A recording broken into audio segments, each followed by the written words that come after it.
Just comb your hair, go and wash your face. It's been a real long time since you've seen the light of day. So let thoughts come as they may, beauty and parade. Everybody all smiles when you're back in the seat again.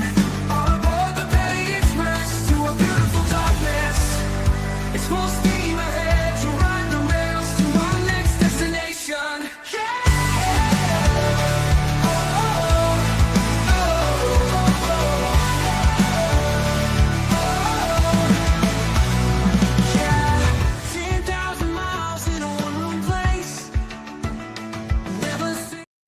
Welcome back, guys. This is Mo from Mo in the Deep End. Sorry about the delay. Our van, we weren't sure what was wrong with it other than it wouldn't drive. So apparently these squirrels in our yard have been stuffing, God only knows, into all of the little intake vents. So I hope that those squirrels have Bitcoin because they just cost us a good chunk of money for, being unemployed squirrels. But welcome back, you guys. We are going to finish up day 5. So it looks like we have a good chunk of interrogations yet to go with Detective Great Cheekbones, plus the TV interviews that she gave. Since I do have both sets of closed captions on, we're going to try to go at 1.25 speed. See if we can get that. It wasn't nuts. It was like fur and twig. I don't know if they were living in there. I don't know if we just cleared out an entire, vermin like condo. I have no idea. But, the squirrels just, all of the farmyard or all of the little woodland creatures do not like me. Because those would probably be the same squirrels that cut the brake line on my car, too. So I'm thinking in a past life, I did something terrible. Like, I don't know if I was, in fact, the hunter that unalived Bambi's mom. And 80s Music Man, on Fridays, Shizzy and I alternate. So this Friday, I went over to his channel, and we do kind of a weekly wrap up where we just it's a bit longer. We, find redonkulous stories instead of serious stories. So this next Friday coming up, in the next week, we will be at my channel for, the weekly wrap up. It's just something we're starting out. It's, I think, the second time I've hosted on my channel next week. So it's fairly new. So we're trying to get everyone used to alternating channels. So sorry about that. I'll get better at reminding you guys on weeks where it's not my channel so that you guys know. So we are now here in this spot in the interrogations where Megan is still claiming that her mother has her, and I believe the dad has left the room, and the detectives are kind of pointing out like, hey, kind of just wondering why the hell you didn't call the cops ever when you couldn't find your child. And, she's trying to think of some dumb excuse. But that is kind of where we are. So let's keep going. And Tammy, I hope you're having a great Friday. I hope everyone is having a great Friday. Let's get into this. Fair warning, when we do switch over to day 6, we are getting into medical examiner testimony. So this is going to be some rough testimony. I will try to give you guys a heads up. But once we get done with this chunk, we go into day 6. We'll do that for me. I really didn't want to call anybody, then she was going to take off. She's already taken off down here. Why would you take off? She doesn't want to adopt dogs. Let's work some more at that one. So now we're at February 2nd-ish. What happens next? Where's Angel? Where are you? Where's Evelyn? We're in the Super Bowl. That's the thing, I'll get that for sure. It's going to Super Bowl. The what now? Super Bowl. What about it? Say what you said again. That's when we got picked out. Okay, Super Bowl. But that's really not in our argument. Angel got kicked out of Well, Wood she didn't have Springs? to leave until the morning, we'll have to leave that night. Kicked out of Wood Springs, Yeah, right? but she didn't have to leave until 11 a.m. the next day. Springs. So that's when the cops were calling all that. Howdy, Rachel. She was at that hotel on February 2nd. Yeah. February 2. Why the cops called? Her will go and do it. Right? Domestic assault or something, we'll have to leave. Were you there? No, but she called me and she was like, hey, like Will's like hitting me and pushing me around. We went to a Super Bowl party at Hunter Dan's house, like right up the road from where he lives. It's on the same road. What, you went to a Super Bowl party about what time? 6, 5. So I think we got there maybe like 3 to 3:30, and we stayed till like 9:30. Dropped Mom off. Okay, so Angel is with you at the Super Bowl Yes. party, alright? Okay. We tried to go get the kids from Dad, and like Dad called the cops on her that day. There's this big ordeal, and Hunter was like, if you want to go with us, that's fine, you can. So she went with us. You and Angel went over to Tommy's to get Charlotte and Hunter was with us. Elijah. Yeah. Right, okay. To take them to the Super Bowl party? I mean, no, if she got them, we would go back to the hotel. Right. So here's my question. You're right Okay, on the wait a wall. minute. All right, so your dad knows your mom is a hot mess and he's still gonna let the kids go over to a hotel that sounds like an hourly hotel? So not to mention that, but again, this is a whole nother thing. At no point does Hunter ever ask you, where the hell is your child? No one ever says, hey, we're always picking you up and him up, but where's Evelyn? I mean, I know people are saying that, but she has yet to have come up with a better idea. And I've noticed this. So she has figured out that Agent Gratz writes incredibly slow, and he wants to be very methodical and really complete one thought at a time and make sure that she has, assented that he's captured her thought correctly. And if you notice, as soon as he gets back and he kind of gets to that point where he's done and he's wanting to ask her in the affirmative, she rambles on and then he kind of loses his place, which is, I think, where Detective Cheekbones comes in. Because he's like, oh, no, sweetheart, you're not going to play with, cute little detective Lego hair. You're going to have to deal with me, too. Also, he probably does need more dip, Megan, so you might want to stop acting stupid, because he's getting irritated with you. I'm trying to go get Charlotte and Elijah with the plan maybe to go party later. Why aren't you trying to find Evelyn? Probably Sheila B. She got Charlotte and Elijah. She got them. She was supposed to take me to go get Evelyn. She didn't get them. And Hunter's like, oh, we'll go to the Super Bowl party. Okay. So he went to that. You ain't seen your kid in a month. Why are you thinking, oh, I'll go to the Super Bowl party instead of go trying to find my kid? I didn't The know. cops, calling the cops aside, why aren't you out here beating the bushes on your own? I had nowhere to start to look for her other than Elizabeth, and Okay. her parents didn't have her.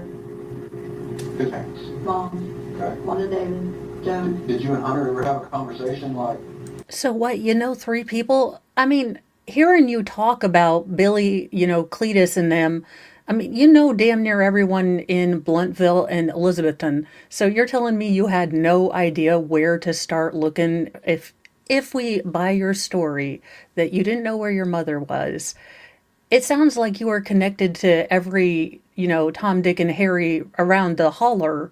So, yeah, again, I don't know anything about the internet, but if one of my kids needed something off the internet, like safety-wise, I would become a hacker if I had to get them what they needed, to get them back home safe. I wouldn't be home. That's what she doesn't get. Parents can't sleep, can't eat, can't function when good parents, when they can't find them. She's just like, YOLO, I'm going to go to that New Year's party since I don't have to babysit my kid now. Which there is nothing more infuriating than having a parent say, I'm going to babysit my kid. I'm like, no, you're going to parent your child. Oh, for the love of Cheetos. I knew I was going to do that. I think we were right in this green stage right here.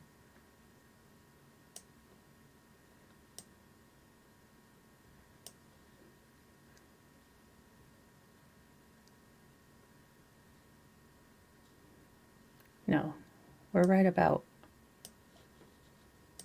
that's neither here nor there. whatever. I'm just trying to understand.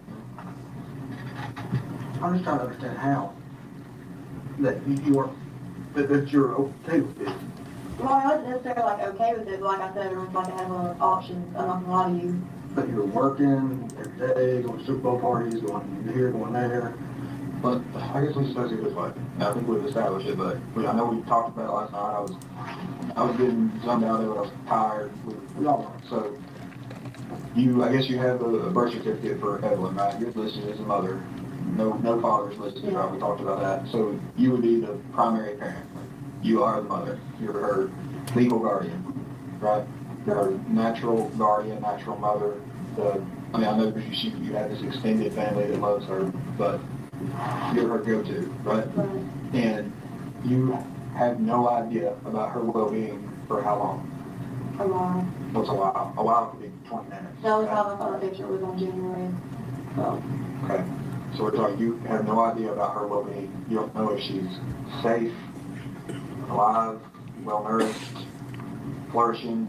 You don't know anything about your child since December the 16th, right?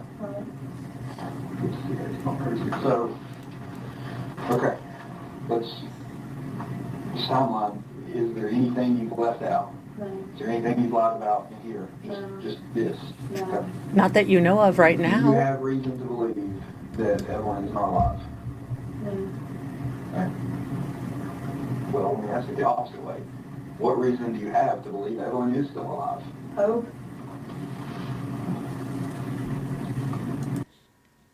That and a cute poem will make a Hallmark card. Are you kidding me, Hope? And I don't want to say it in that way because there have been situations in my life where hope and faith have gotten me through a lot. But hope wasn't just paired with like sitting on my behind and, waiting for something to happen. Hope was also included in that work really hard kind of thing. Or at least do as the right kind of things. Yeah, Rachel, I think that there might have been, again, if I can feel sorry for the little girl Megan that no one taught to maybe, keep a clean home, or when we fill up the trash can, we take it out to, the dump, that kind of thing. I can feel sorry for that woman, but the fact that her daughter didn't motivate her to do better, her daughter didn't motivate her to want to give her the childhood she wished she had, that's where I lose all sympathy. She is, now I have seen something, and I do need to double check this probably this weekend. It looks like Megan's defense has filed for a retrial. So I'll be trying to look to see if they've dropped any paperwork asking or for the reasoning why she needs a new trial. But yeah, there is a lot of things that don't add up in this case. As far as, was DCYF contacted prior to this? Were there things that people noticed and didn't say anything? Were, people noticing a decline in Evelyn's, taking care ofness and feeding and all of that and just didn't say anything? How do we stop the next baby Evelyn? And I don't know that we're going to get a lot of answers from this case other than, if moms of young kids, of older kids, just reach out and make sure they're doing okay. And protect the baby. If adults want to make bad choices in their life, that is on them. Protect the children. I don't get protecting your family member and not the kid. I completely understand. Go ahead. Protect your mental health, Linda, and I'm sure I will cover other cases that, won't touch this particular nerve with you. I don't particularly like children's cases. They're not my favorite ones to cover, so I cover a lot of different cases, so maybe the next case I cover will be more to your cup of tea. The reason that's stopped is Yeah. Evelyn is 16 months, right? 15. Sorry. 15.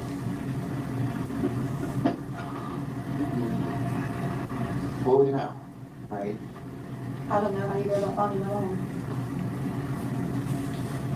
I would have known where to find her that day in Ingles. You would have called and said, she's in Ingles, come help me. At the hotel. The Wood Springs, hey, she's staying over at Jude. This ish has the nerve to get mouthy with the cops. Like, I don't know why you guys haven't found her. Seriously? I'm glad, Detective Gratz, I'm glad that you are taking her to task on this one. Because he's not normally one to push back on her that much. Normally he leaves that to Detective Awesome Cheekbones. Hey, she's, one of the police, I know the police are on their way to Wood Springs. I know that's where she's there. Why don't I just go there and tell the police what's going on? We know where to find her then. I bet if you would have called us December the 14th, we could have found her. You know? So, I don't know. Can you check with the family that's on there? Do what? That's a lead. I promise you we're run down. I told you there is no extent to which we will not I go. completely forgot about the last one, like going on about like why is the family of my mom and his family That's blah, blah, fine. blah. We can run that down. That was always her go-to, like anytime she found information or anything, I was going to Oklahoma. Okay. So let's say we find Angel later today. You've seen Angel almost every single day since December 14th. She's never had Evelyn. No, we didn't talk until January. Okay. Because that was what they were Okay. I forgot about that lapse. All right. During that entire time, you don't know that Angel ever had Evelyn. So let's say we find Angel. Let's say they've got her right now. We just don't know about it yet. How do we find Evelyn? Ask her, Think she's gonna tell us? maybe. Maybe. She ain't been beating down her door so far, you know? Well, maybe if you got her like in person, it'll be good. Maybe. Well, What do we do if she says, I don't know where Evelyn is? She's the last person you mentioned. A month ago, month and a half ago. What if she says something really bad happened? And what do we do then? I don't know.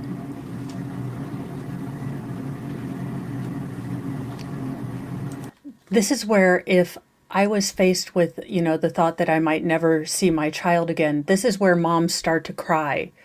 This is where, if you sit in that reality and you have to live in that nightmare, you start to tear up. Line.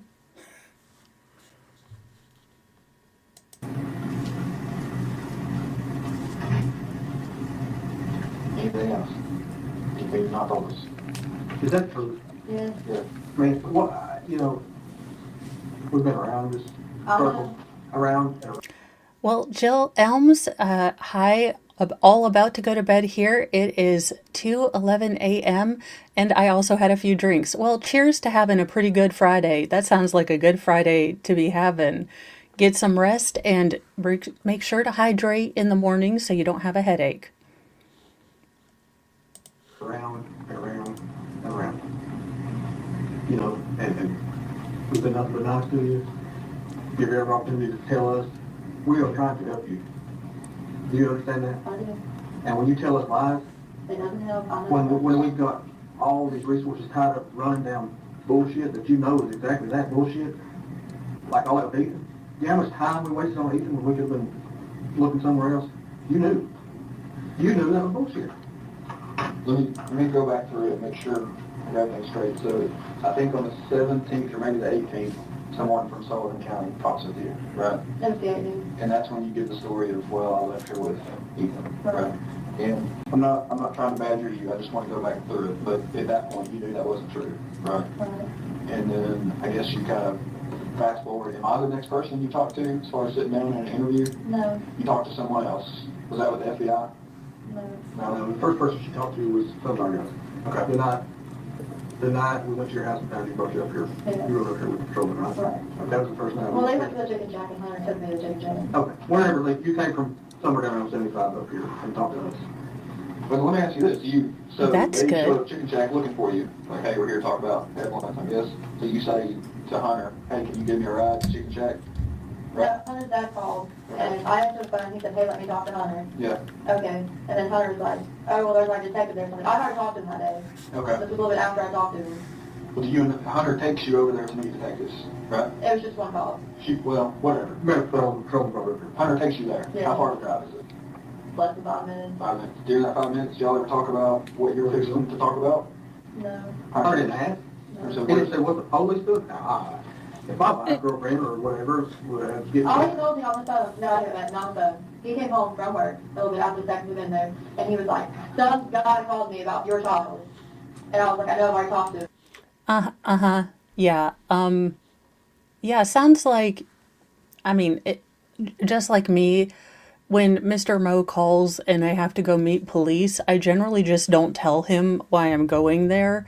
And he's all cool with it because he's like, yeah, you always go meet police for reasons. Who does she... Again, Megan, newsflash, this also proves that if it did happen just the way you said, Hunter is not that into you because he doesn't care what's going on in your life. Okay. Alright, so Hunter, that says he loves you, on February the 18th, y'all been together for 2 months. At this point, says he loves you, refers to your world, Evelyn, as your child. Right? Is that what you always call her? Yeah. You ever call her anything else? He never really talked about her calling me. Did you ever talk about it in a derogatory manner? No. Okay. Alright, so then you get brought back up here to talk to some different detectives. Do you stick with the story that I dropped it off with Ethan? Okay. Then you go right around with the FBI with the motels? Yeah. Right? This was the next day. Okay. Yesterday. So would that be then the next interview you did was with me and Angie? Or is there one in between that? What's that? I don't remember. Well, if you don't remember, It's all jumbled together. I talked to that's so fine. many That's people fine. that, You remember talking to me last night? yeah. We talked and you stuck with the story the 24th and then the 25th and look, I'll just tell you, I knew you were lying to me last night. I didn't have enough evidence to confront you the way I did today, with the bottom line, okay? I hadn't been briefed on everything that was going on. I got caught up on that. That's why I wanted to talk to you again today, because I knew none of that was true, all right? And you knew none of it was true, right? Right. I mean, you knew I had a good reason to be asking, Right. all right? Little girl's missing, and you misled us, you lied to us, right? So then, today, for whatever reason, you decide, okay, that's enough, I'm gonna tell the truth, give us a different story. It is true, this one. Well, that's what I'm just trying to figure out. So that's where we're at, right? Okay, what else is there that we should know? What else can help us find Evelyn? Nothing I can think of off the top of my head. Mom was supposed to, what is today, 20th? She has an appointment at Kingsport Housing the 25th to get a government apartment. Think she's gonna show up? Probably. Okay. I mean, that's the only time. We're not waiting 5 more days so that your mom can show up to look at an apartment. Is this girl connected to reality? No, the cops are just going to wait to see if the woman shows up to her an appointment. They're not going to go search for her. Found out that she's supposed to be somewhere. All right, February The 25th. 25th. I don't know the time. Could you all maybe call them and get the time? Okay. February 25th, Angel appointments at Kingsport Housing. Yeah. All right, what else? That's all.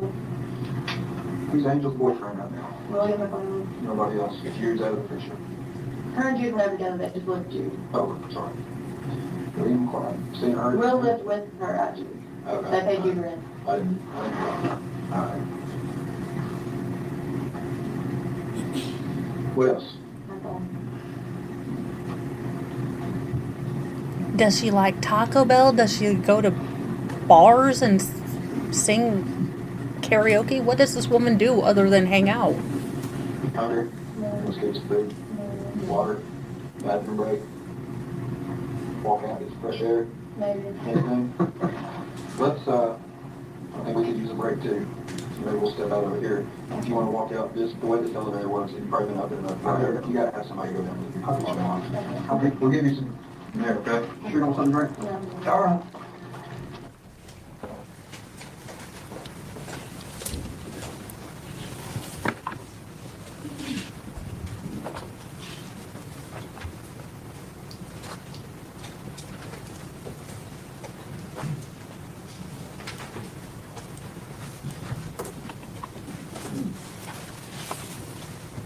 All right, Lieutenant Price. So this is the first time Megan has told you this story about her mom Correct. possibly having a child. Is that right? Yes. Now, did you all go looking for Angela Boswell, and William McLeod? Yes, we did. And were you all able to locate them? They were located, yes. Where were they? Wilkes County, North Carolina. Were you able to locate Evelyn with them? We were not. What happened to Mendota? Possibly because her mother was in North Carolina? Did you, in the course of your investigation, didn't find any evidence that Angel Boswell had ever had Evelyn? That's correct. So there was no evidence? None. Okay. Any evidence during your investigation that Angel Boswell had ever taken Evelyn? None. All right. This was not the last interview that you had with Megan Boswell, is that correct? It was not. Okay.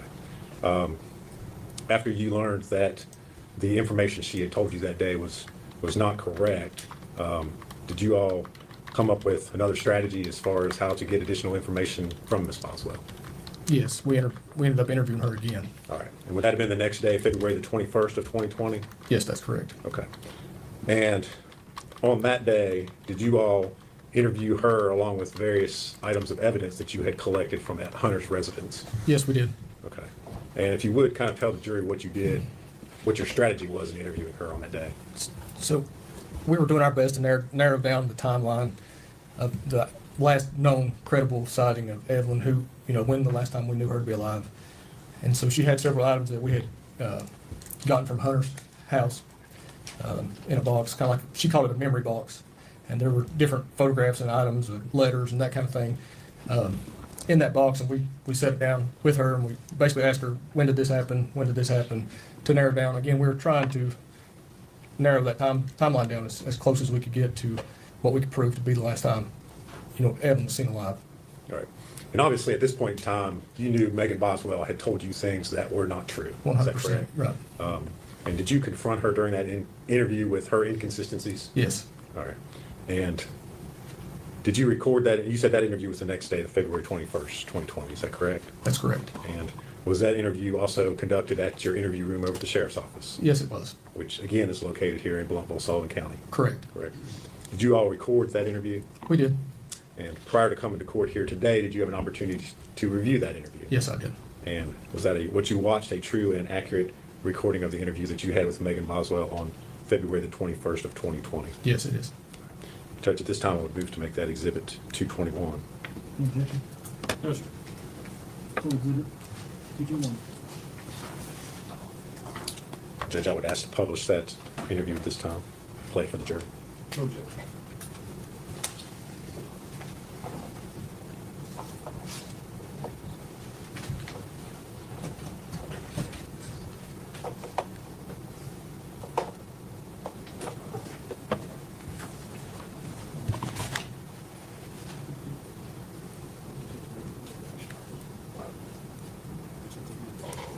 Let me read your question for a second, Judge.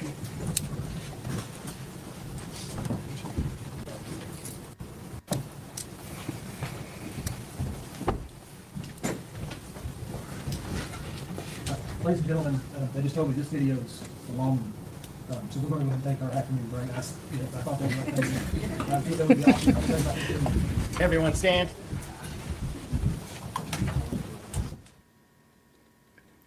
All right, so we're going to scoot past this break. So let's go. Start out of the room over there. We'll bring this, we'll go get, oh gosh.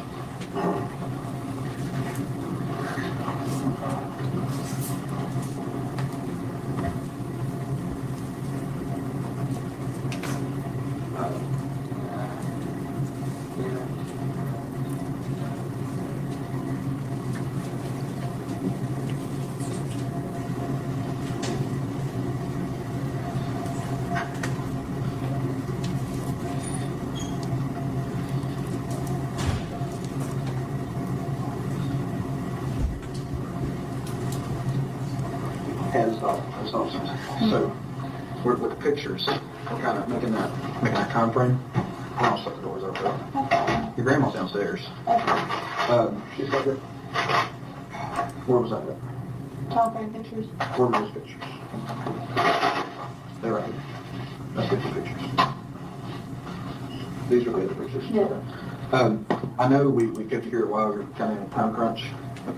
I'm sure your grandmother has got better things to do.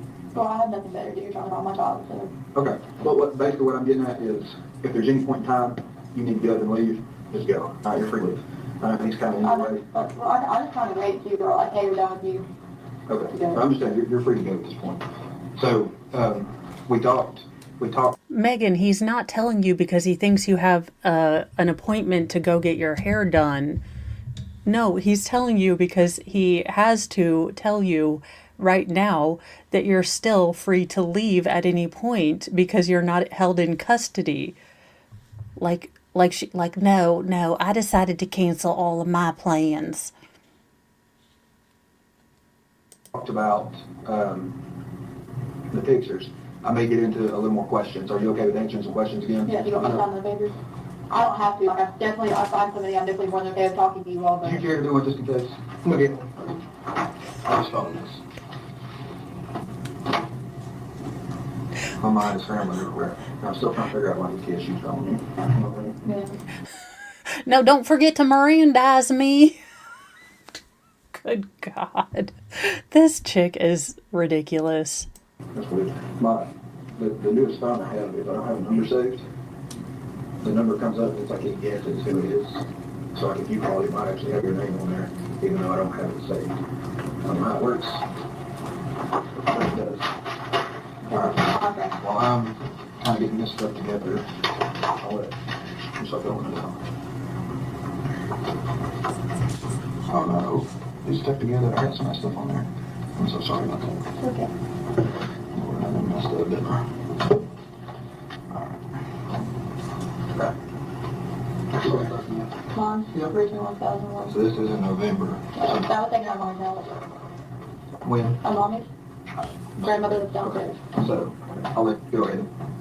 All right, man. Very good. You've done this before, right? Yeah, that is on it. Do you understand it? Yeah. I'm ready to you. Okay. When we ask any questions, you must understand your rights. Your right to make silence, you know, answer your questions. If you do ask questions or answer skeptics, evidence gets you in court. And that's so lawyer before during questioning. If you're not a court lawyer, you want to be provided to without cost. If you decide to answer questions now without a lawyer present, you still have the right to stop and answer your questions at any time until you talk to a lawyer. All right? You understand all that? Yeah. All right.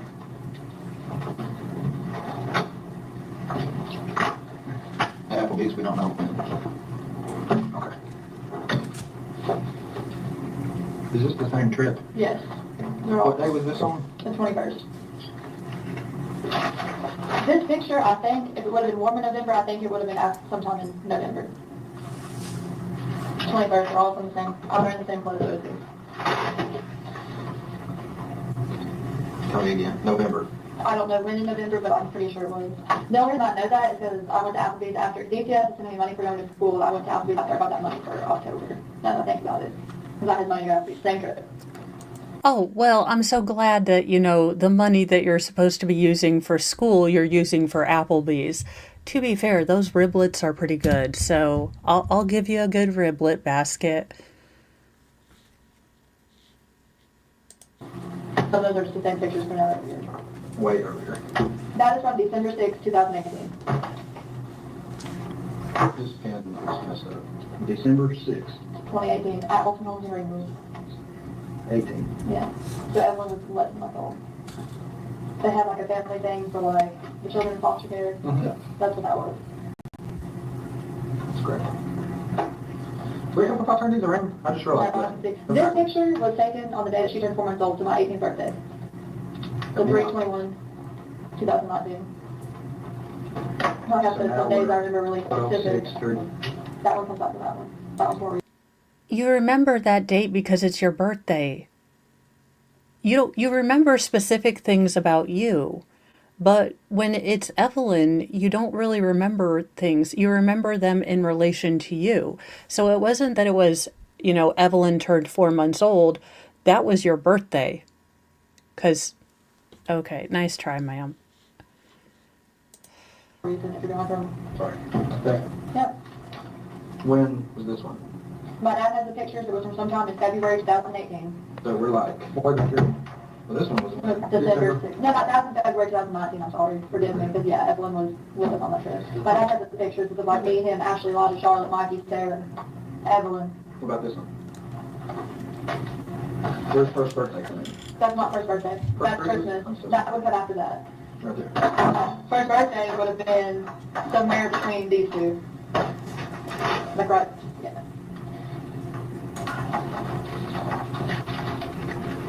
December 21st. Yeah. This is, From 1/11/2020. I see the date on it. you can see that? Yeah. Where? I'm trying not to touch it.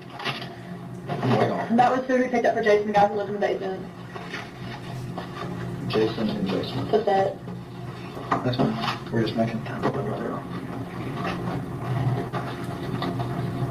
The trip to El Paso would have probably been somewhere around like, Where's that? Right here? Yeah. yeah. When was it? I asked for her birthday. Right I don't remember exactly, to be honest with you, I'm sorry. right in there. Yeah. Where's Sarah there? I got sick like a couple weeks ago. So it would have been after that. Wait, what? The This? card would have been after the all everything.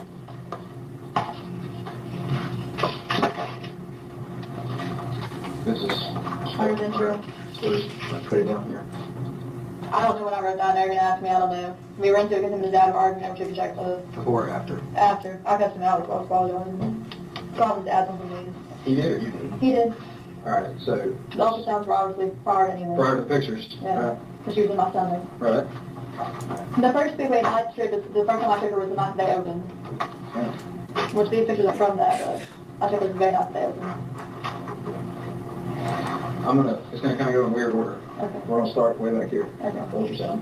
Was this, That was the day I was having her, that was her heartbeat and my contractions. I'm gonna give her out just her heartbeat. I just now we're wanted- like right here. Yeah. That's next, right? Right. That was Christmas. So it would have been with the ornament. Right, we know what the book is, so I'm gonna put it right here. Birthday, Nope, my foster mom made that for me for Christmas. Christmas when? There. It's just the first week of Evelyn's block, basically, Right. all the pictures Right. are. None of them are after she was a week old, if that makes sense. We'll turn this out, let's give some more. But Patricia made me that. I'm gonna call her Gail. Huh? Okay, Gail made me that like for Christmas, because I wanted a picture book of Evelyn. Okay. July, that was the July 4th trip. It was the weekend of July 4th of 2018. I was pregnant. Before or after ultrasounds? Before. It was the weekend of July 4th. 2018. So this puts us, we're over here. I took her the first night they opened. Was Evelyn with you? Yes. Is this one of the trips you took with Hunter? No. Did you ever take trips with Hunter and see what he likes? No. Okay. So now we're talking like, Uh, right in here. Or. It was maybe really before that. Maybe it was with this is at Bristol, right? I don't know exactly where the book's from, but the first time that I took her was the first night they opened. So the first time me and her went to City Lights would be November 15th, 2019, because that's the date that was. So that's after the birthday. Yeah. Let's just do this. Let's put this under the pictures. Okay, I'm sorry. Makes sense, right? Yeah. So we're running that around. Okay. We don't have a date on that. It's just getting those. Those were from the winter card too when I was sick. Probably North Carolina trip, wherever those booklets are. Blow it up. Yep. We can tell when that was. Remember why? If there's a We got a sleep. seat. Yeah. With the date on it. Maybe 119 to 20. So. Moving after, before the You can card. pick it up. You Can I touch it? That's fine. Okay. Yeah. Would Sorry. have been before the card. Before the card. Yeah. All this goes before the card. Senior pictures, they're like, we're like right over here, right? Or somewhere. August 20, We'll put it like right there. August 2018 now. We're not worried about that. Okay. We went through this, Matt. Let's see if we can start from memory. That's you. That's on the page. These are things you like eating. Yeah, Right. it's on from that. There's a baby shower the day after we came. The pictures of her, like of me and her at the Christmas party, Yeah. they were way in the back. Okay, guys, this is a test. If your child was truly missing, and I mean, I would even look back at if you brought my oldest daughter's baby book to me right now as she's, getting close to next year moving to college, I would probably start tearing up just looking at the pages. The fact that she's just nonchalant, I mean, even, if you are putting baby books away and you just happen to open one and you look and you read and you can remember your little person at that age, it hits you in the feels. Her being able to sit here unemotionless and watch them flip through a baby book, I mean, there's nothing. She's looking at pictures of her daughter, not 1 ounce of emotion on her face. You know, touching her little tiara, all of those would be slaying me. I, and I wouldn't want them touching them. If my child is missing and you are messing with maybe the only precious things I have left of that baby, do not touch my stuff. I don't want it broken. I don't want you to touch it. I will get everything out. I would be very proprietary with those things. Like, I don't want you guys touching this. Can I lay this out for you? I don't want this to get broken. Do we have to put the ornament out? Do we have to put the tiara out? Well, then again, I wouldn't have lost my daughter for 3 months and just figured, I'll find her when I find her.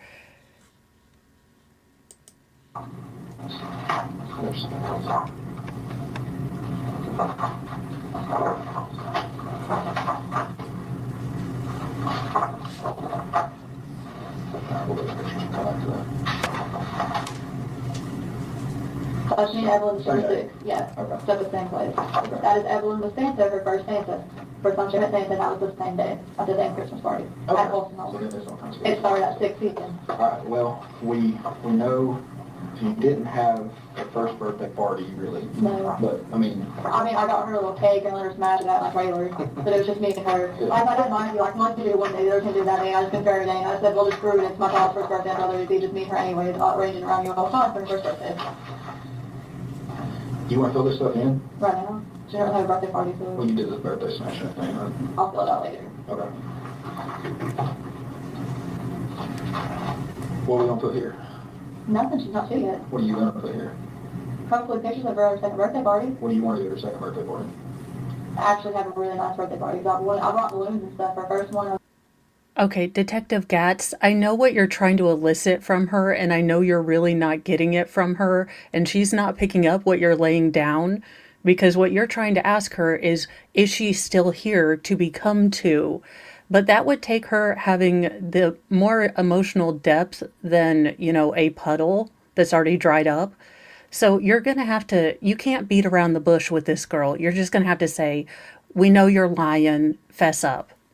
She's not going to get the, emotional heartstrings pull of the 2 years old thing because she's not smart enough to realize what you're implying. So I would just go, let Detective Cheekbones have her. I was making a big shark thing, but I didn't really set all that up. So, What do you want to do with this? I don't know. That's what I'm talking now. You can think about it. Take her to the park. What park? Warriors Path. Is that what you like to go? Also, there's this dinosaur park. Backyard terrace. I used to take there a lot. In Block City? Yeah, and walk with her. How many times you go there? A lot. Really? Aren't they doing some kind of dinosaur thing at either Meadowview or at the Speedway? Detective Cheekbones is moving in for the Is it kill. Meadowview or is it- I love you. Are they doing it at the Speedway too? I think. When were you gonna take a license? Today, tomorrow, and Sunday. When did it start it? Today. Holy fish, she's gonna be getting pretty big. Yeah. About the size of Elijah? Yeah. What do you think you'll be doing then? I don't know. Whatever she likes. Alright.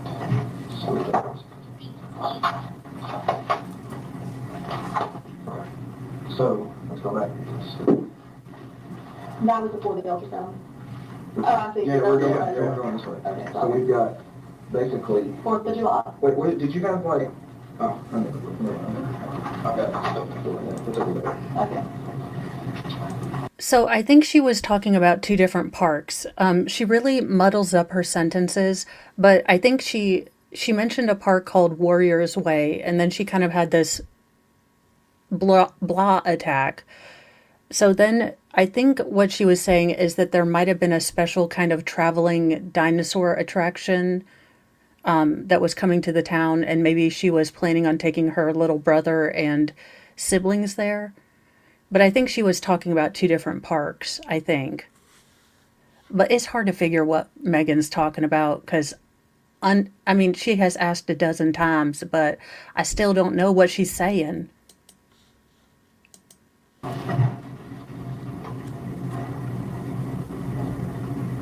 You can see her teeth really good in the picture. I'm sorry, I can't You take a can see her look. teeth really good in that picture. How many teeth did she have? 8. And I was taking her along. Hey, where? Along. Where's she live at? At the bottom of my dad. Okay, I'm rough motor. Looks like that. From the, That was Amanda? Yeah. I don't know if you noticed most of these pictures of her. yeah. I didn't want to comment, you know, and well, you can see it. Oh, snap. He come back carrying recipients. He's got a bunch of receipts. Her eyes, and I was like, I essentially cut it. I bought my eyes out of something else. Where's she 6 months old? And it's not mine. She's 4 months here, so we're going to. Sorry, I don't want to touch it. Okay. Because this ear infection, she was 6 months old. Yeah. Right? Newborn. No. Her hospital records. Okay, yeah. So like, right here, That goes with that. they go together. Yeah. Okay. And that hospital cash goes with the same. That's where she was born. What was that? Coming home outfit. That was right after she was born. After that, we did Evelyn's 1 year birthday shirt. Was with the hat. What was that shirt? Evelyn's baptism sleep. That would have been from the first, the day that she came home, she was 5.5 months old. So that fits in kind of Anywhere. around this area. Look right. Where's the records? Okay, that works, yeah. What was that thing? Evelyn's first shoes, that she wore those, she couldn't really fit in them, so she kind of wore them until she was 6 months old. That's when she started fitting in them. They were a little bit too big for her. She started wearing when? 6 months old, 4 to 6 months old. Right here. Yeah. Okay. So it's count.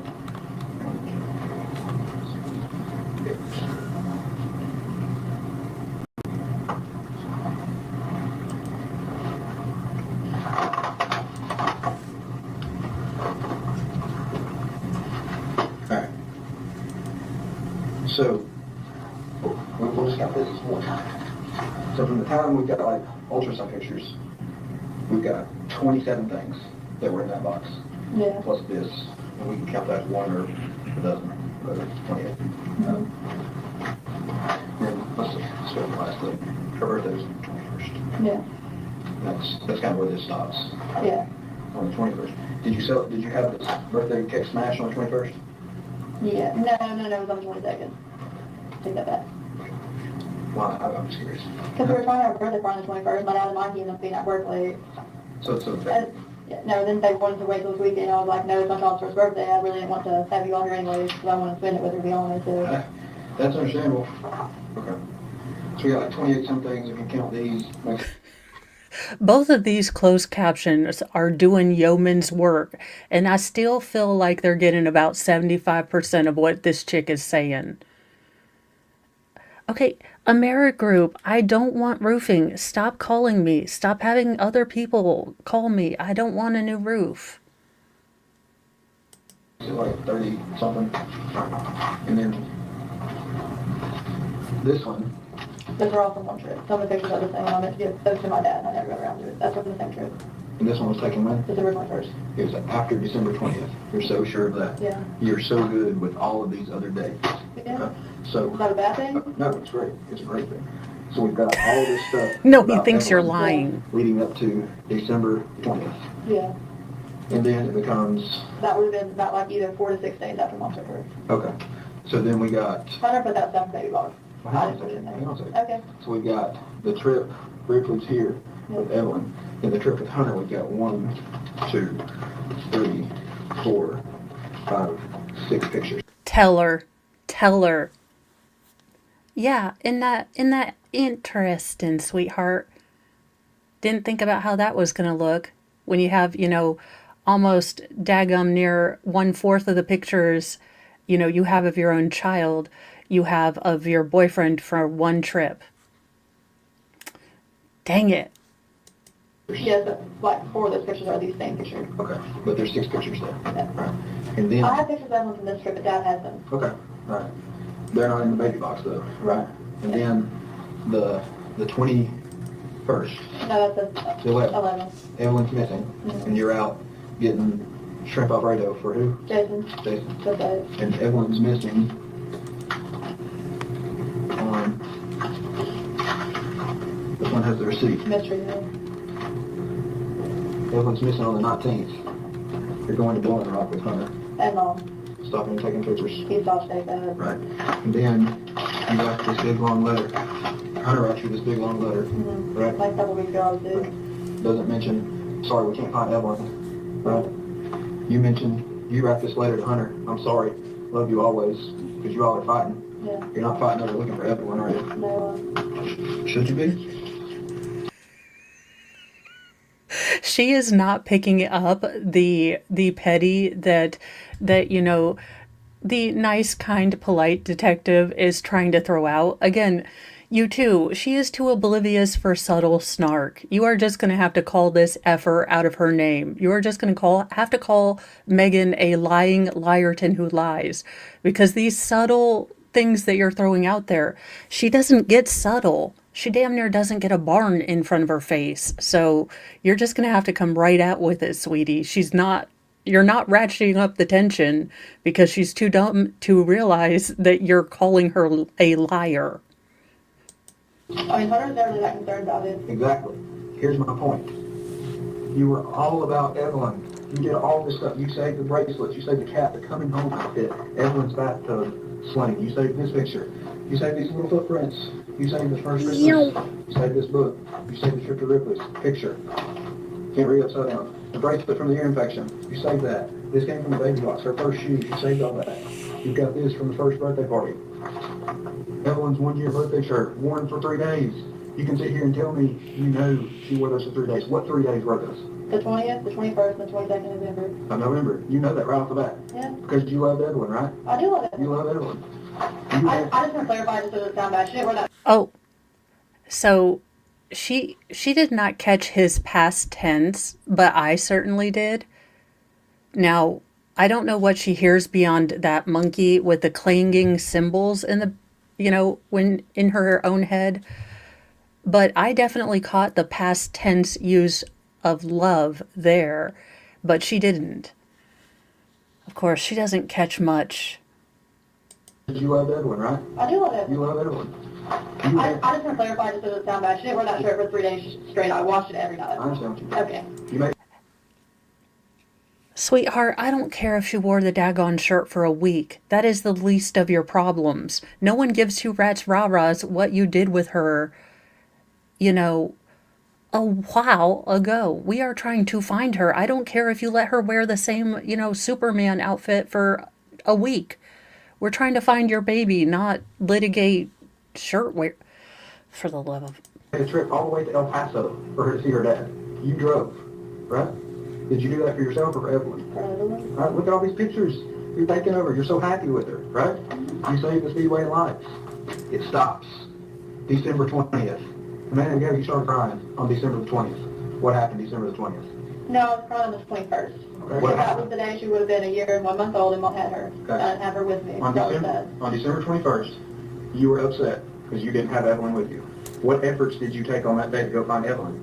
I went to my grandparents' house. She was not there. I tried to contact my mom, couldn't get a hold of her, and I actually rode around a little bit trying to find my mom or Will, place was going to be, because this is when I still had my red cruise. But when the cruise got taken, when I go to court, January 9th for that ticket, right? Our red cruise got taken on the same day in front of court, so I still had it on that point in time, so I rode around trying to find mom. Okay. So, you're saying... I had planned the trip to the aquarium like free ahead, and her was like, oh, well, we'll go. So we went. you did all that on the same day you all drove from this area Yeah. all the way down to the Alamo. How long does that take? An hour and a half. Hunter drove, and Hunter speeds really bad. I'm not gonna lie. You're saying that's a 1 hour trip? Yeah. I can't make it to here from Morristown in an hour. How are you getting to Gatlinburg in an hour? Hour and a half. An hour and a half, okay. Let's say you get there in an hour and a half. You have to drive back in an hour and a half. Right. So that's 3 hours. Yeah. How long did you stay at the aquarium? 30 minutes or less. 30 minutes or less. And got your picture taken. Yeah. There's 4 hours. And what part of the day did you spend looking for Evelyn? Earlier before we went. We didn't get up there until probably like 3 or 4. Okay. I don't even think the back. No, motherhood doesn't work like that. I don't just look for my kids and take care of them, but then I want to go to the aquarium for 30 minutes. She's acting like, no, Mom, I cleaned my room sort of. I just need to finish cleaning the closet out.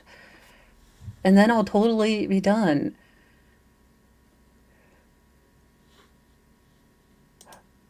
Okay, Southern Red Sox girl, do we actually think she... I mean, I almost wonder if she understands that, she's not supposed to get in the tanks and it's not a bathtub, as dense as this girl is. She'd probably try to pet the shark. I really don't think we left till probably about 3. So up until that point, that's what I was doing. January 11th. I was trying to talk to Mom that day, and I was trying to get her to meet me in Kingsport, and actually I eventually gave up on it, and Jason had called in with the food, so I brought him some back on the way back. Okay? Didn't get a chance to buy anything for Evelyn that day, right? Why not? But she wasn't with me. Where was she? With Mom. Did you see her January 11th? No. So she was missing January the 11th. I wonder if someone told her she had to hold her breath because they were underwater, if she would. That shark tunnel looks really cool. I am not going to lie. My boys want to go there so bad. But I'm afraid that Megan wouldn't go into the shark tunnel because she'd think she'd drowned because we would be underwater.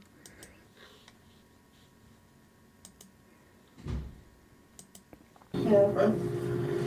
That would put her, how many days? What'd you tell the news that where you dropped off Evelyn? I didn't. You didn't say it to the news? No, I didn't know where. What'd you tell the news? I haven't seen it. I've been up here working. I mean, they asked me what was going on, and I'm like, well, they're trying to find the person and stuff like that, I mean, that's about it. I didn't tell them anything specific. Okay. I told them I couldn't tell them any specific details about the case or nothing like that. Was I supposed to tell them something? I'm not the one that asked to talk to the news. I'm not talking to the news. Hunter, I'm sorry. Love you always. How many love letters did you write to Evelyn while she's been gone? No.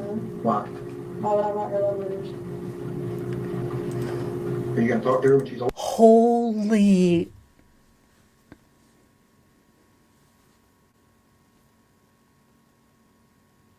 Because she's your child and you love her. Megan, I know you are dumb, so let me explain something to you. You know that love you feel for your father and how it's different than, the romantical love, God, I hope, that you feel for Hunter and half the neighborhood apparently? Those are different kind of loves. I write my kids notes all the time. I write them long texts. Because I love and care for them. Okay. Yeah. Older, remember that time that you were missing every single day? I wrote you 10 letters. I was out beating the bushes trying to find you. I won't be honest with you. Let's go back and talk about the plane. I don't think you were in there for this. I told you we had a plane, right? I said that 3 days ago. I said we threw it in there if we needed to. Somebody walked by and just said something about a plane, and she looked at me, right? And you realize I was being honest with you, right? I'm gonna be honest with you right now. Do you know why I think you ain't been out looking for Evelyn? Why? It's 2 things. We're kind of one and the same. You know where she is, okay? I don't know exactly where she is. Or you know she's dead. No. Now's the time to talk. Is Evelyn dead? Not that I know of unless Mom has done something. I would never hurt her. She is my daughter. Okay. You're not out here doing all that you can to find your daughter. It's 2 reasons. You know where she is or she's dead. And another thing, some of this is bullshit that you're saying right here. So You get her, Detective Two Popes. You're not looking for it, but you just, after all this, you're with her, right? You, Hunter, and your mom go to the Lone Rock, North Carolina, and you said this receipt is from where you and your mom and Hunter were there. So where's Evelyn there? I don't know. Mom didn't tell me. Where is she? Mom would not tell me. I told her about So that. you went along with her? I mean, You yeah. went with your mother on a trip to Blowing Rock to go pass around, and your little girl, you don't know where she's at. Is that what you want me to believe?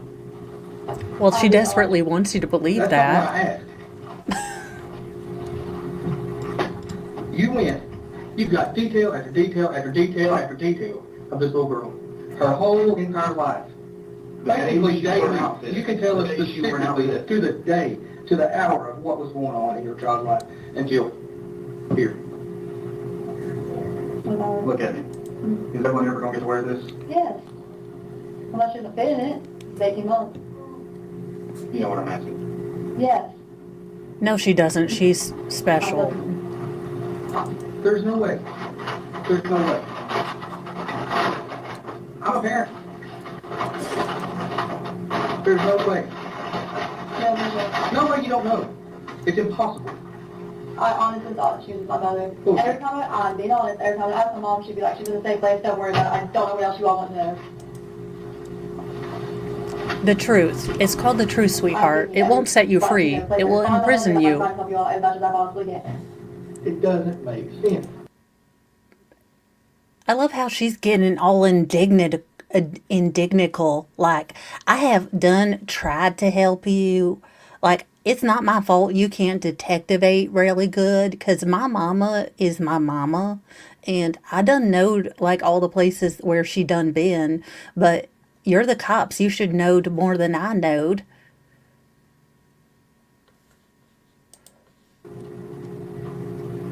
Look, where is she? I don't know. If I knew we wouldn't be here in this room. Or you would be exactly in that It's the room. 21st. Because it happened before December 21st. What is it? You all know that between the 14th and 16th was the last time that I saw her. We don't know that. We know that's what you're telling us, okay? And we also know that you lied to us. You spent about 6 hours lying to me, okay? I don't know when to believe you. Now, everything you tell me, I have to verify, okay? Everything I told you has come true, right? Right. We're not going to lie to you. I'm not going to sit here and blow smoke up your ass. I'm not. But there comes a point that we just have to talk about facts and reality. I mean, here's something else that like really bugs me. You go looking for apartments with Hunter. You're willing to look for a place to live. You told us yesterday for you, Hunter. You giving this baby a name yet? I don't know gender. Okay. You go out hunting for apartments and not Evelyn. For you, Hunter, and the new baby. You put on that application, 3 people will live there. That's 3 of you, the new baby. Evelyn's hung out to dry. That's why, in my heart, I believe Evelyn is dead, or you know where Evelyn is. I don't know where she's at. Well, that was a resounding silence on dead. The last person that I knew had her was Mom. Can Mom ever call you back? Here's the thing, Mom's hung out to dry.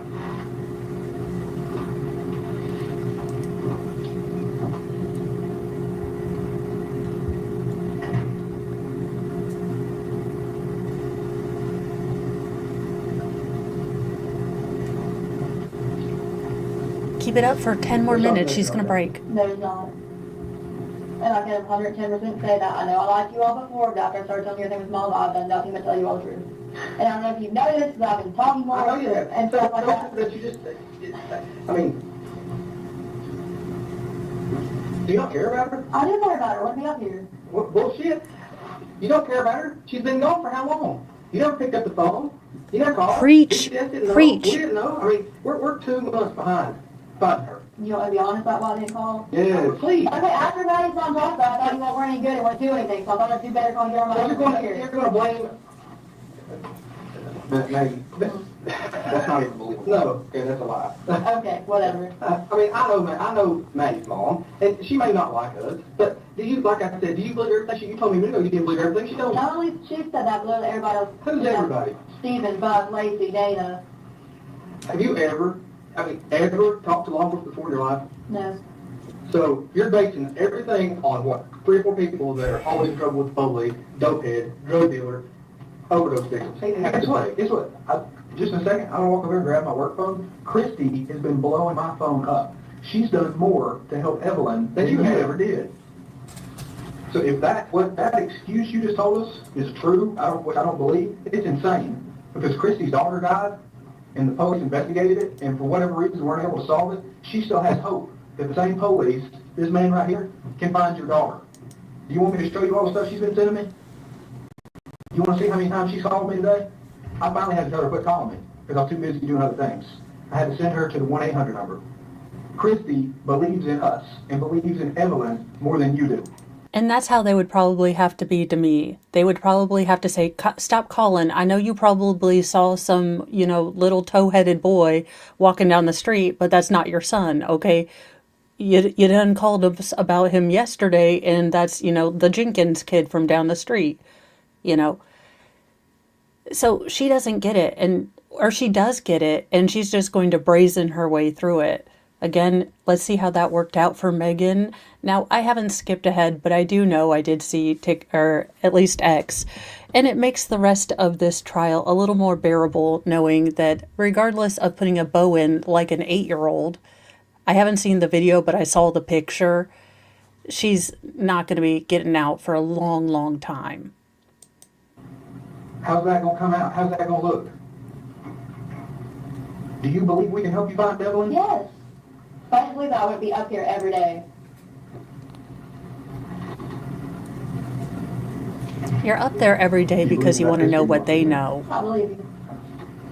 I dare say she's called again since I've been sitting over here. But if you go on Facebook, all she did for like months was trash talk like I don't give a every. damn about Facebook. Okay. I think Christy's crazy, okay? But she's trying. In her mind, she is trying. She's trying her damnedest, okay? You know, I don't give a damn about Facebook, what everybody else has to say. I don't give two rednecks about it. All You I care about preach. right now is finding Evelyn. And the only person that I think can help us do that, I'm sitting 2 feet in front of her. And I am trying to help you all, and I've given you every No, little you information. haven't. Okay. I mean, listen, you haven't. Then I'll tell them right now. You haven't. I mean, you make this stuff up.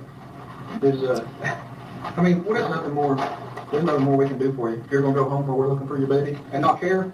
That's all we can do. No, you're saying I'm not helping being here, so I think you're not being being 100% truthful with I am me. being 100% truthful with Okay, you. do you wanna go home or do you wanna help us? I'm trying to help you all, but you all are That like, wasn't a question. Do you wanna go home or do you wanna help us? I'll stay here as long as you're not like, well, you're not doing any good here, because then what's the point of me being here if you don't think I'm doing any good? You're not telling the truth. You're not helping. Go home. Are you gonna give us any information other than what you've already told us? That's the only information I know to give you. Okay. Do you know why Matt and I are the two that keep talking to you? Because I talk to you all more than anybody else. Not exactly. And I talk to you more, and I've told you more than I have anybody else. Not exactly. We're the only two out of 40 million people that are probably over there right now that have an inkling that you're telling us some truth. Everyone else over there thinks every word coming out of your mouth is a lie. And I can understand how they get that, okay? I think you're still lying to some, but I believe in you enough to think you told us some truth. You're not telling us all the truth. I have told you everything that I know. You loved this kid. You loved this kid. I'm sorry, I shouldn't say this kid's Evelyn. You love Evelyn. You dated every minute and every second of her life. You remember it. You can say that picture. Remember putting that outfit on her this day. She was happy. So on and so forth. And then Hunter comes in the picture. Hunter don't like Evelyn. It was, don't. Evelyn is gone. My mom's I mean, that math's out to me. The 14th through the 16th. Okay, look. That's what you started. You started dating Hunter December 2nd or December 1st. Okay, I know that to be a fact. All right. That's when I started working out Chicken Jack. I didn't start going to his house over a week later. Okay, so let's say a week later, December 7th. The last credible sighting was not from you, because you're not credible anymore. The last credible sighting was around December 7th. Now finish your story. Okay. You start dating Hunter December 7th, you're going over to his house, no one sees It Evelyn. was after that. When? Probably around the 9th or 10th. Okay. When my mom started coming to help me babysit her. 2 or 3 days later, boom. That's when my mom started coming to help me babysit. And those days, you can look at the schedule, I was at work from 6 a.m. to like 7, I take it back. I was there before 5 o'clock when they started opening until they closed. I don't care if you worked a 24-hour shift. Evelyn is gone. Okay? Well, she was at the house. If you cared about this little girl, you wouldn't have allowed us to start with. That's my opinion. I'll give you another opinion of mine. I think everybody that's been in working on this, I can't even count up my hours at this point. I ain't had hardly any sleep. I talked to a lady in Nashville last night. That I thought I had a dream about. I woke up this morning and looked. I'd actually talked to that lady. Okay, that's how long and how hard we've been working on this. Everybody over there, you know what they think? They think that all of them care more about Evelyn than you do. That's how it looks.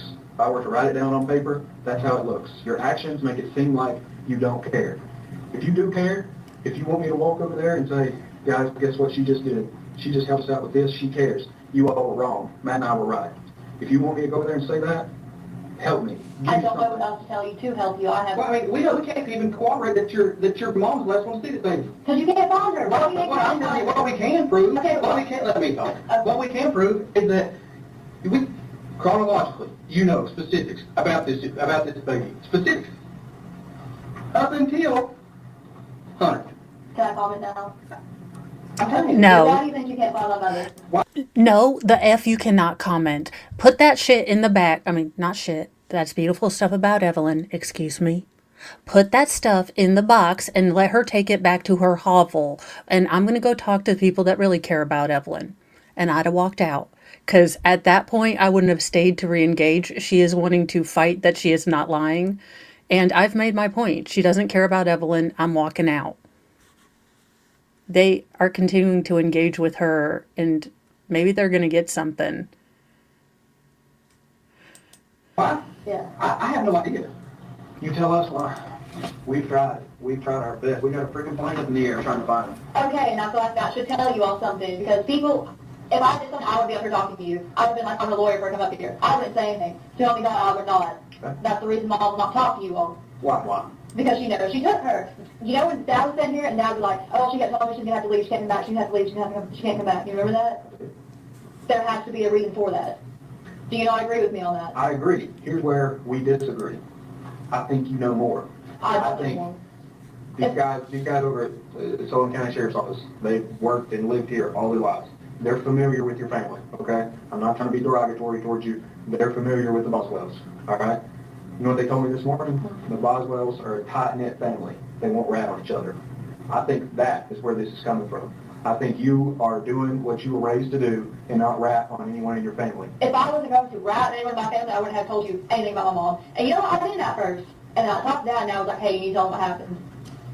Okay. And then I don't know if you noticed, but literally the second I got off the phone with them, what started happening. I believe, no.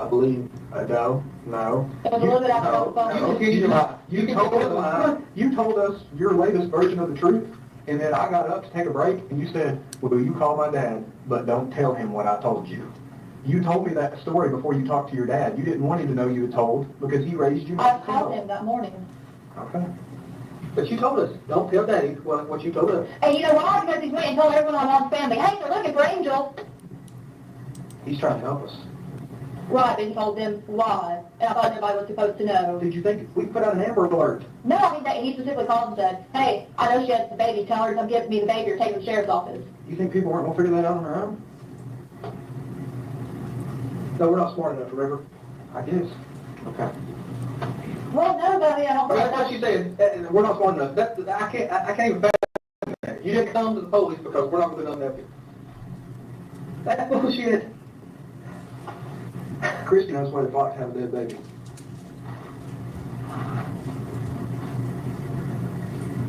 Okay. She's trying to help us. She don't want you to feel that. At this point, I can't tell if you know how that feels, because I don't know. I don't know how it feels, and I hope I never have to know how that feels.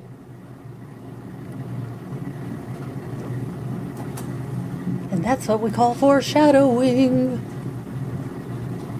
And snot. Damn you, woman. The whole time me and her were looking for places, all I talked about was going to remember Evelyn.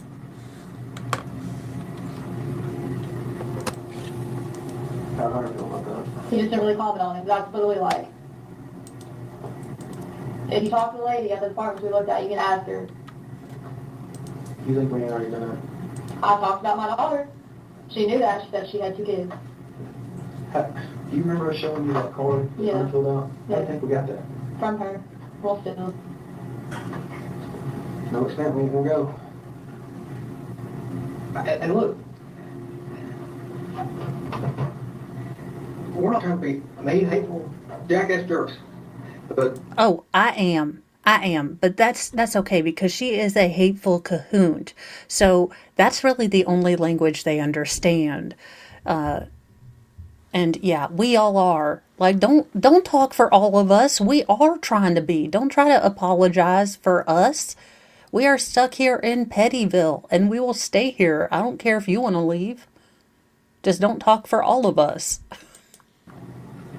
we're getting to the end of the one here. And I have You told you know what? everything that I know, Listen and to I'm me. trying to help Let me you. talk. Okay. We're getting to where there's not much more than you're helping us with. Because I don't have anything else to tell you all. That's what you say. I don't. Let me ask you, when's your court date? The 25th or the 26th. Is that Wednesday? Today? Yes, it's Wednesday. What's your plan? What are you gonna tell the judge? If I don't have her, I can't produce a child, so it's going to be arrested, bringing him to court. Okay. How's that make you feel? I mean, not great, but... Have you ever been to jail before? No. Well, you're going to be there for a while. I tell you what, I'd like to go to jail, but if I don't have anything else to tell you all, why not? I can't tell you anything else. I really I feel mean, like here's what I everything I think. I know. think you're at peace. Whatever happened to this little girl, you're at peace with it. I'm not at peace with it. Well, you don't act like you're not at peace with it. That's what I think too. I think you I mean, pull it up. it's, I'll be saying something. you know, Detective Cheekbones going in for the kill again. you're at peace with it. I'm not at peace with it. Well, why is it that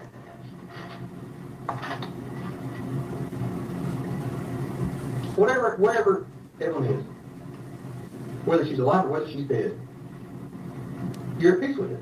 I'm not at peace with it. You don't show it. Just because I'm not crying all the I'm time. not saying doesn't mean crying I'm- out all the time. It's a little more than just crying all the time. I mean, like I said, I'm a parent. I have 3 kids of my own. If one of them, and they're older, if one of them were gone, you couldn't tie me down anywhere because I would be out if I was on foot in the snowstorm looking for them. But not you. You're out here at Bowling Rock, Ripley's Aquarium, going to pick up Olive Garden.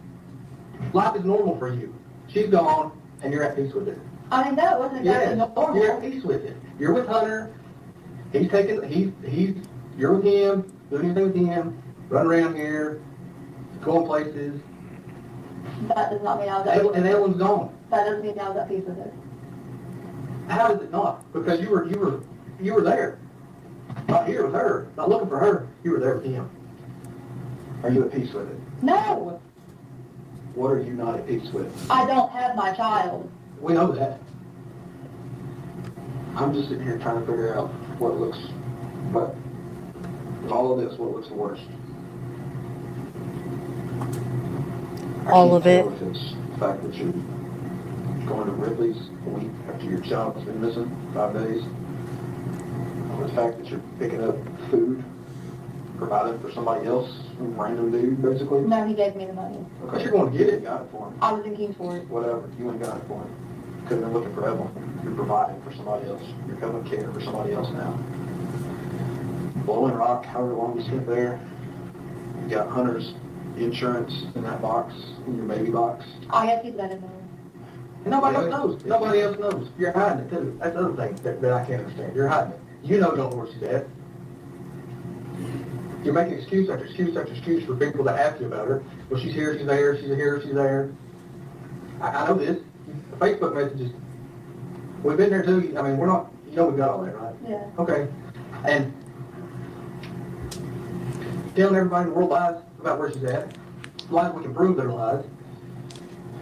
You know how many, I lost count. Last night, I knew the dates, the days, the reasons, and the number of times you took Evelyn to the doctor. She's a baby, she's trying to get sick. You cared for her, you took her to the doctor. You remember how many times? She had an ear infection one time. I think I took her for like just allergies and meals another time and checkups and stuff like that. She's little. She's got to go all the time. That adds up. I mean, there's quite a few visits, right? Now, you have a baby, she's your wife. Well, they weren't like sick visits, but they were just checkups and stuff like that. Their parents, they get it. Yes, well, child visits are a thing. Yes, move on. Stop trying to add things. Oh my God, she is so insufferable with that. He's just trying to say something basic, and she's like, well, but yeah, but there were sprinkles on top of the cupcake, so really it was a cupcake and sprinkles. Just to add that little extra. She's just noise. The point of it is, He did it. we deal with mothers all the time who don't take them anywhere. Okay? You did it. You took Evelyn to see the doctor. Okay? And then, 1 year, the well visit rolls around. You start making excuses because Evelyn missing.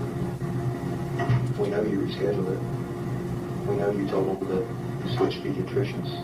You know why, right? That was the time that Mom would stay with me, and I was working literally from 5 o'clock in the morning to like 7 or later at night.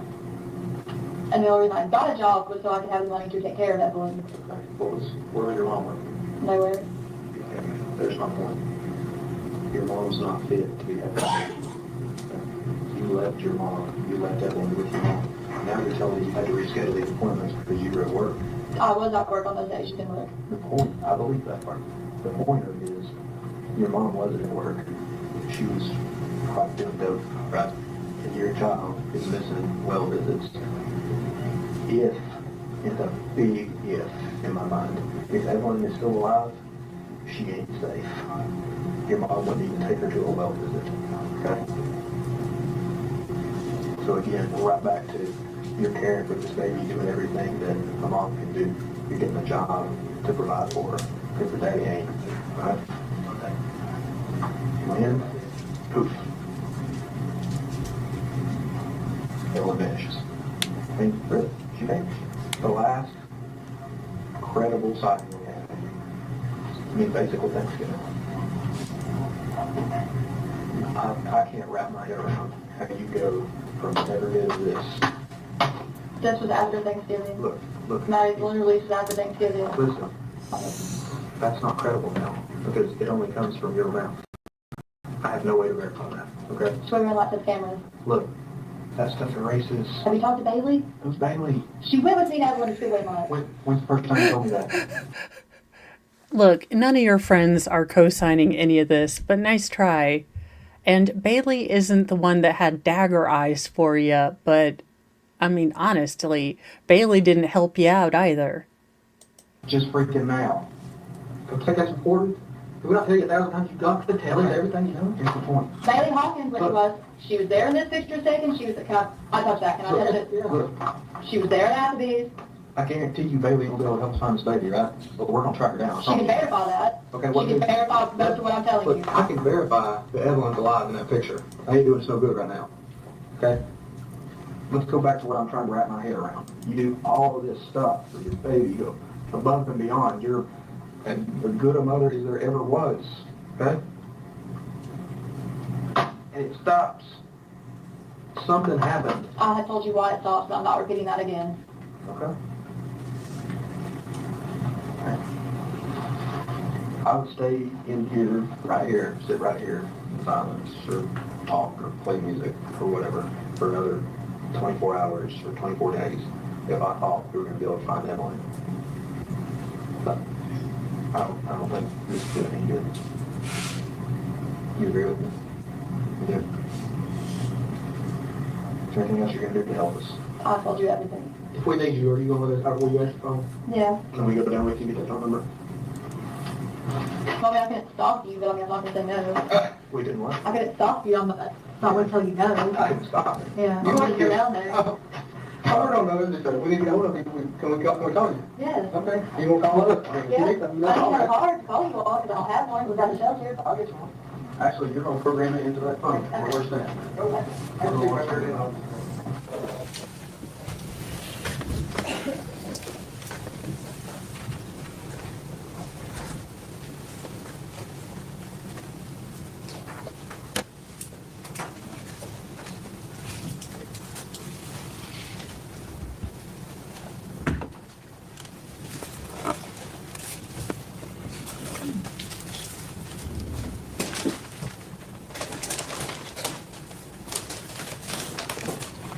Oh, for the love of all the crinkly wrappers.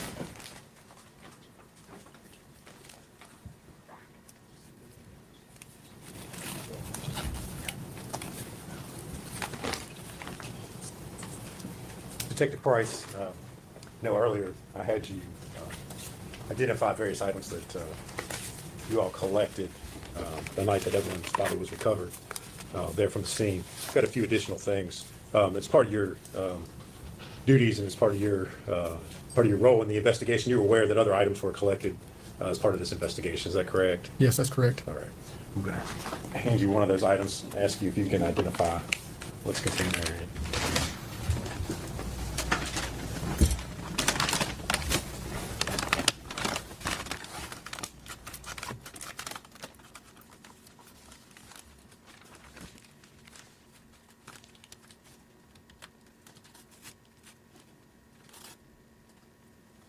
Yes, I can. You recognize it. What is it? It's a pillow. All right. And is there any identification or any writing on there that tells you where that was collected from? Yes, it was recovered from 976 Sugar Hall Road, lot number 4. All right. And did you all secure that in an evidence bag so that you could send it off to the TBI lab? Correct, we did. All right. Judge, I'd move to make that exhibit number 222.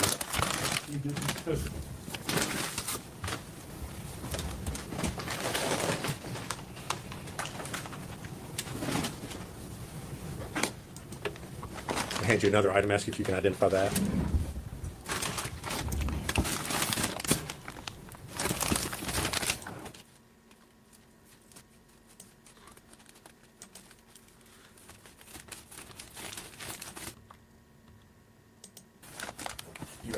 Yes, What is it? it's another pillow. All right. And was that pillow one that was collected from the shed on the Boswell property? Correct, yes. All right. And again, did you all secure that in an evidence bag so that it can be sent off to the TBI crime lab? Yes, we did. Judge, I believe you make that exhibit 223. Full exhibit 223.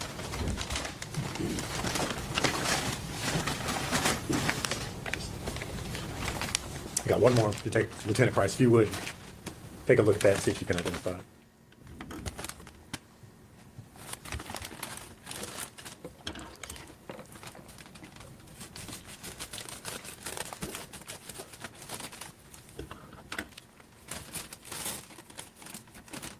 Yes, I can. And what is it? It's another pillow. All right. And was that pillow also collected from the Boswell property in the shed? Yes, it was. And again, did you secure that in an evidence bag so that it can be sent to the TBI lab? Yes, we did. All right.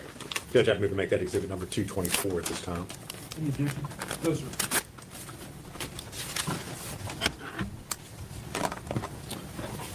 Thank you, Lieutenant Price. If you would answer any questions that Mr. Scott has for you. Oh, I can tell I'm going to get irritated. Lieutenant Price, my cross-examination will seem brief following these videos. I want to ask you first about the interviews you took with Megan. What date did those begin?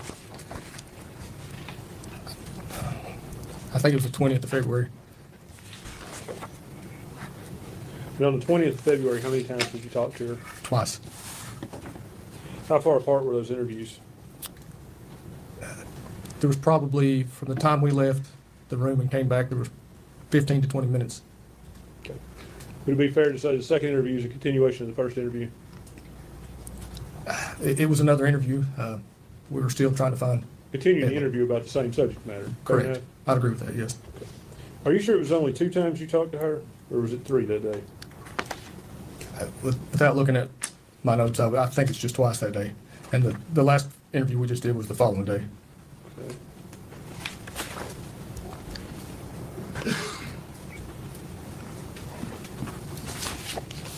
I noticed in one of those interviews you all Mirandized her.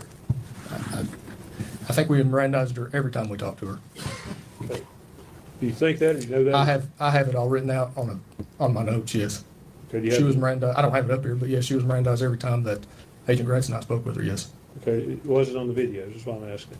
Okay. It was probably before she came in there. Before she came in there. Could have been in the lobby, could have been in Okay. another office. Would it have been done in writing? Yes. You think you have those forms somewhere? I believe they are here somewhere, yes. Now, the interview on the 21st, you're still talking to her about the same thing. We are. Another interview continuing the interviews you've been having for several days. Again, Yes, because her daughter is still missing. Yes, you're going to have, updated interviews, probably multiple, if you're even if you're finding out things are adding up, but they aren't panning out. Say, okay, well, we've looked at her favorite park. Are there other places? I don't know where the defense is going on this other than, no, we don't feel sorry for Megan having to go in so many times because she lied. we're looking for Evelyn. Trying to get any information whatsoever to help us find that child. How many times have you been to the Boswell property? Let me clarify that. There's the Boswell Trailer Park, and it's on Sugar Hollow, is that right? Yes. And then there is, for lack of better words, Tommy Boswell's compound Muddy Creek. on Muddy Creek. I don't ever recall being on the property at Sugar Hollow during this investigation. Okay. I don't think I went there. I have been to the Boswell property on Muddy Creek several times, but I think the only time I was ever there during this investigation was the night the body was recovered. I did go back after that, and I helped do the drone video that was shown. Okay. That drone video provides an overhead view, is that correct? Yes. Would it be safe to say that from a different perspective, that stuff may look just a little bit closer together if you say standing, looking flat, as opposed to looking down from the drone, the buildings? I think that'd be open to interpretation. I think the drone video is an accurate representation of what we saw that night, or what that property is. From a bird's eye perspective. Well, even, the drone, What are we getting at here? Yes, things look different when you're not flying a drone? Okay. Well spotted, defense attorney. Things on the drones look different than things on the ground. We flew low. We flew the drone low. I tried to make it walking height. Did you take measurements at any point of the various buildings? For instance, the dollhouse where Evelyn was found to what's been described as Omami's house. Did you take a measurement for that? I personally do not. Do you know of anyone taking? I'm not aware if anybody did, but I did not. Do you know what the distance is approximately? I do not. Did you take any other measurements there? I did not. I would like to go back to those statements a little bit. I assume it'd be fair to say that you and Agent Gratz were honest with her the entire time? Yes. Did you have some inkling she was telling you the truth? No. Agent Gratz said that in the video, so I was asking. That you and he were the only two. that had I think what he inkling. said was she told us pieces of the truth or parts of the truth or something like that. But as far as being 100% honest with us, no, I did not think that. No, but he indicated that you all were the only two that believed that she might be telling you some of the truth. Was that a true statement? He did say that, yes. Well, I mean, maybe Detective Lego thought she wasn't lying. Detective Cheekbones thought she was a lying liar who lied. So, Was it true? I do think that she was telling us pieces of the truth, yes. Some truth. As part of this investigation, did you have any interaction with Hunter Wood, or Preston Hunter Wood? Very little. I know he was in our office a few times. Did you talk to him? I don't think I took a formal statement from him. I can't And- remember. welcome AJ crew and Raiders for coming in. We are on the Megan Boswell case. We are behind. We run on petty time here. So we are finishing up day 5 and then we will go on to day 6. We'll probably not get, a bunch of day 6 done, but at least a good bit of the morning done. This is a kiddo case. Obviously, we know that Megan's been found guilty, so that kind of takes away some of the stress. But it still is going to be, not such great stuff. But, we try to keep it snarky. We try to keep it witty over here. So that's what we're doing. We are finishing up the kind of cross-examination of Detective Matthew Price. He just got done entering in a big chunk of the evidence that they found on Tommy Boswell's property when they found the body of Evelyn, and also going through his 1.5 to 2.5 interviews that he had with Megan at the start of the investigation. So that's kind of what they're doing right now. And the defense attorneys are trying to see if they lied to Megan, saying they believed her right now. And no one believed her. I don't think Megan believed her. I spoke to him. I don't remember taking a statement or anything from him, no. When you say spoke to him, you mean like if I see you out in the hall and I say, "Hey Matt, how are you?" Or Correct. that's what you're saying about speaking? Yes, I've known Hunter before, and so I did speak to him, yes, but I don't think that, I may have been in one of the interviews with him, but I just don't remember for sure. You got him on a professional or a personal basis? A professional. Did you, or you didn't attempt to ask him for his DNA? I don't remember. Okay, if you, I don't remember if I did that or if anybody did that. you're aware that he declined that? I heard that said today, but I can't remember without looking, it's been 5 years ago. I'd have to look at the file. I understand. What about Hunter's palm prints? You heard Agent Gratz talk about how he got those here to Sullivan County Jail. Were you getting fingerprints? Are you aware of whether the Sullivan County Jail, when someone's booked in, do they take fingerprints or palm prints, or is there a difference? I don't know how that works. I worked in the jail in 2003, so I don't know how they do it now. Okay, so that would be something Somebody from the jail a could- detective would not be familiar with. Correct.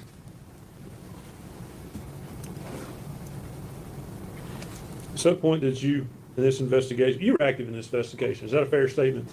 Oh, yes. At some point, did you become aware of Hunter Wood's mental health problems?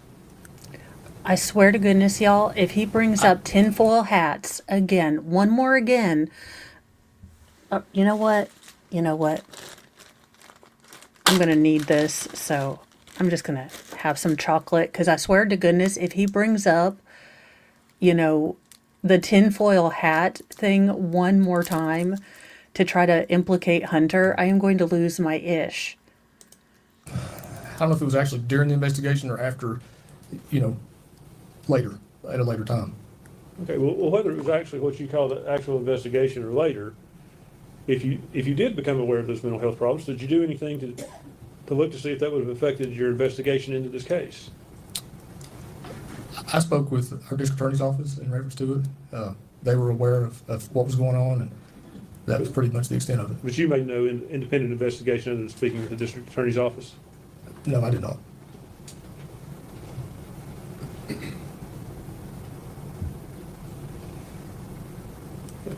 When did this investigation begin?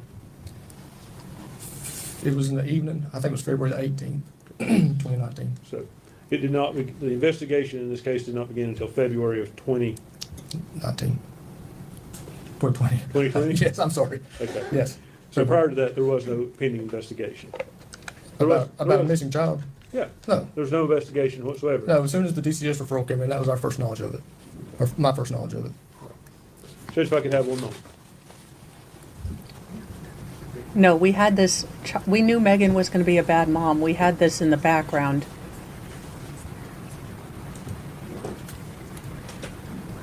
He really is. Lieutenant Price, were you there on February the 23rd when Mr. Boswell's property was searched with cadaver dogs? I was not. All right, thank you.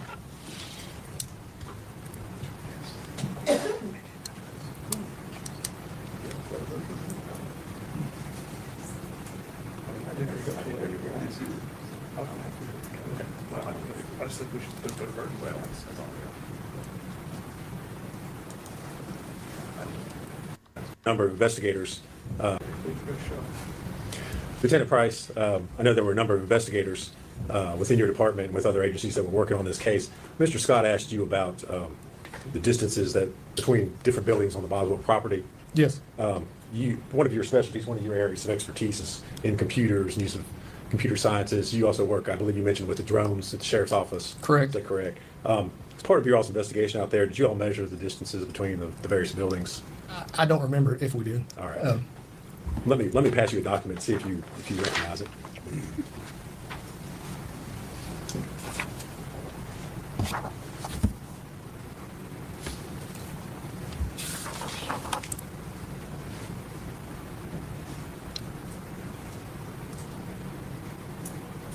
Yes. Okay. What is it? It's a Google Map photograph of the Boswell property, measuring distances, showing distances displayed between buildings. So it is the Google map looking Straight down. over it, and you all have, is that something that you all have overlaid the distances between the properties on top of that? Correct. Okay. And does it show the distance, I believe, I'm not looking at it right now, but between the trailer and the playhouse where y'all recovered the body? It does. And what does it indicate the distance is?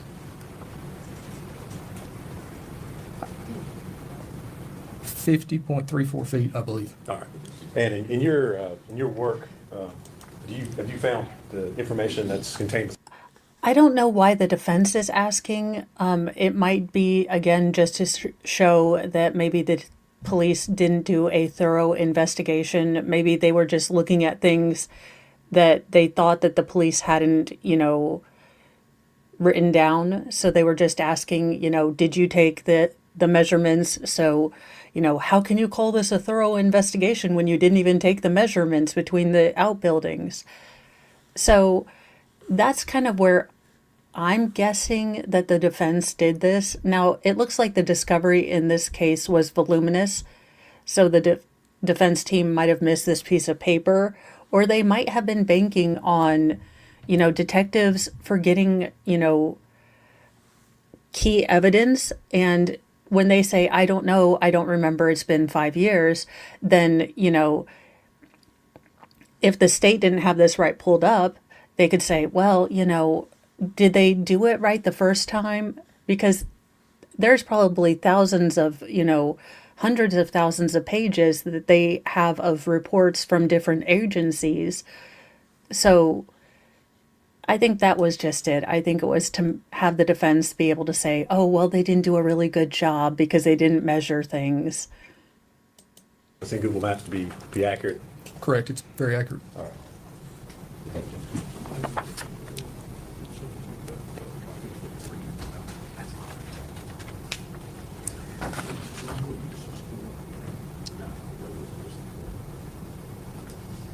I don't have any objections to it.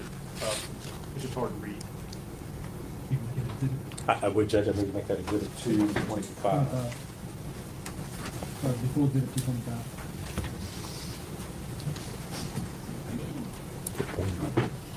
I asked to publish that to the jury if they could.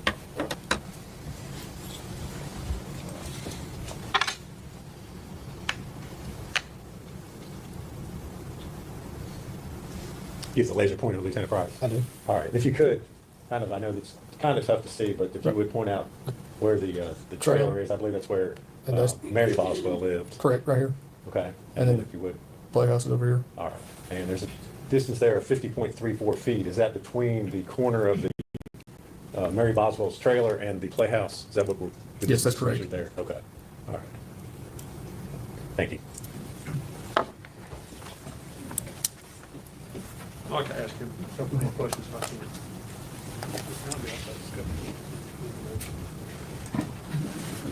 Agent Price, I saw in the video at some point though, y'all were giving Megan a cell phone, is that right? We did. At one point in the investigation, gave her a phone so we can communicate with her. Okay. Well, that phone could also be used to track her too, I assume. Yes. Okay, did you track her with it?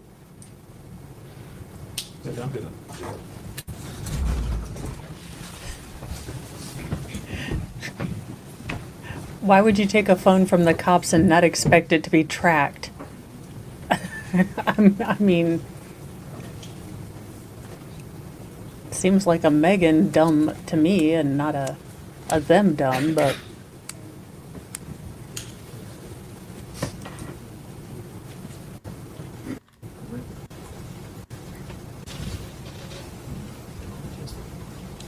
Do you remember the question?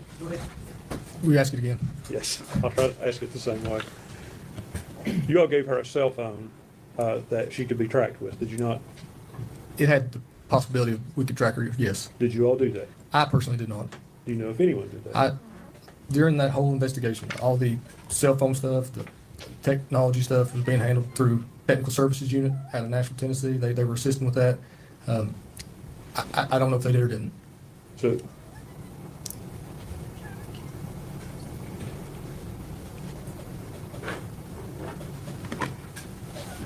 I think that answers my question, actually. Thank you.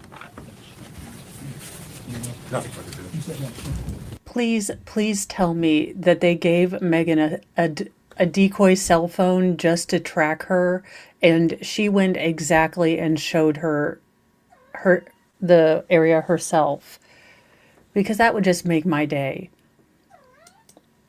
Cat, no, it's not food time.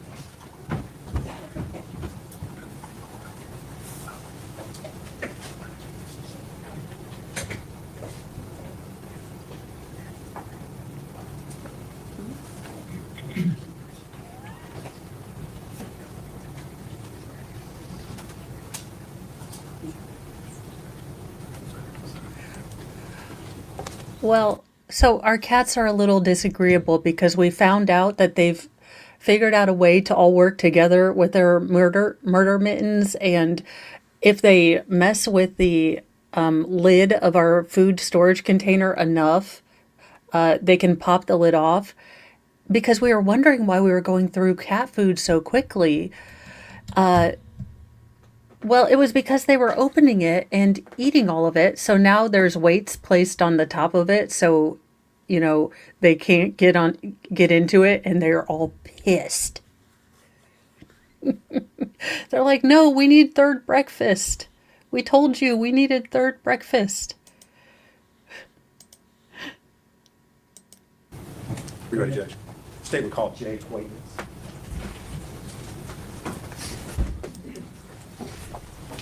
No scratching on things.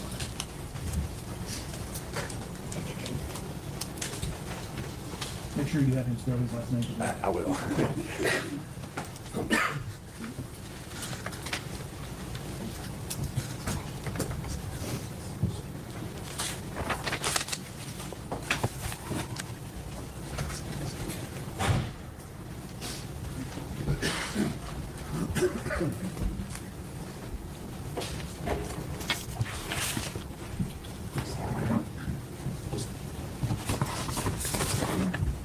Put your right hands up. State your name. Jay Quaintance? You solemnly swear or affirm the testimony you're about to give is the truth, the whole truth, and nothing but the truth. Yes. Mr. Quaintance, if you would scoot up real close to that mic there, and if you would say and spell your full name for us. It's J-A-Y, Quaintance, Q-U-A-I-N-T-A-N-C-E. Thank you, sir. And where are you employed? WJHL. All right. And is that one of the local news stations here in the Tri-Cities area? It is. All right.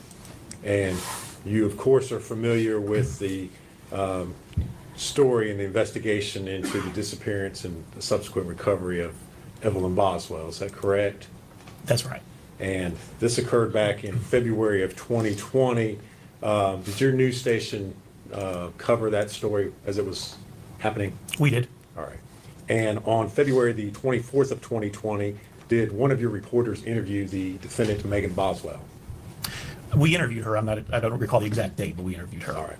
And does the news station maintain a copy of the raw footage of that interview?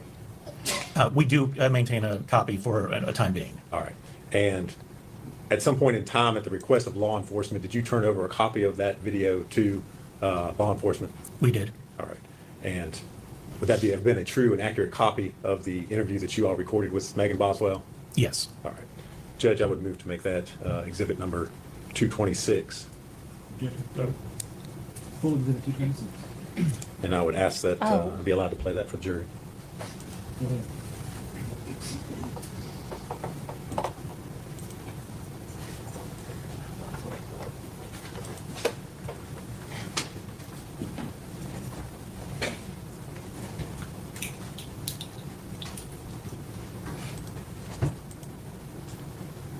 If somebody comes up, Logan, you don't hurry. Okay, we'll just see. You guys just You're on. relax. All right. We're on. So, We're on. I guess. No, not on the desk.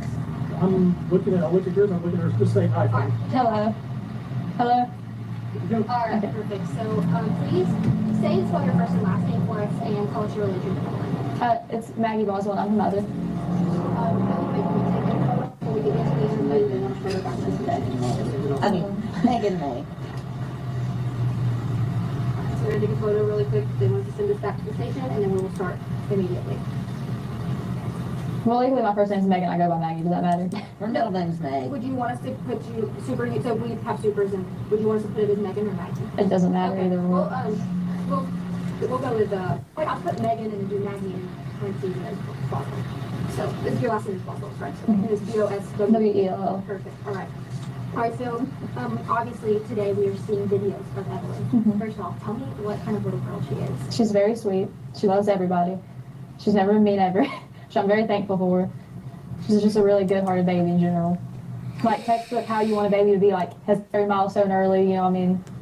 And speaking of that, tell me what kind of things does she like? What kind of milestones has she been hitting recently? Well, when she was 6 months old, she actually put a bottle on her and it went straight to a sippy cup. She started walking probably around like 10 months. That was kind of hard though because she's like not like small as in like underfed, you know what I'm saying? But like she was a preemie when she was born, she's like a smaller baby and she kind of had trouble like balancing her weight, but she finally got the hold of it. She's starting to say a lot of words and you know. Tell me what kind of things she likes to do. What kind of is she into any certain TV shows? Only Baby Shark. And riding in a car. Yeah. She loves to be in the car. We went to Texas to see her dad, Ethan, and she slept the whole way there. Like I had to make her wake up to eat and stuff like that. And that's like a 24-hour drive there. No, you went and drove to her Potentia dad, one of several, and stalked him with craziness. Yeah, she basically walked out of that interview from last night, so from yesterday, to do this interview with the media, acting like she doesn't know what the hell's going on. So let's get into the last time you saw her. Tell me what that time was like and when that was. Well, actually, I want to talk about that. I've told TBI where to find her in Mendota. My mom took her to a campground and a silver camper, and if they don't go tonight, I'm going to go find her myself. Because I've told them, and they're not really, like, taking it seriously, and if they don't go tonight, like, I will go myself and go get her. Tell them why, they're not. Don't get into It's that. cut. Stop, They can stop, edit it. stop. No, you need to defend yourself. That's all they need to know. Quit, quit. They already know, Megan.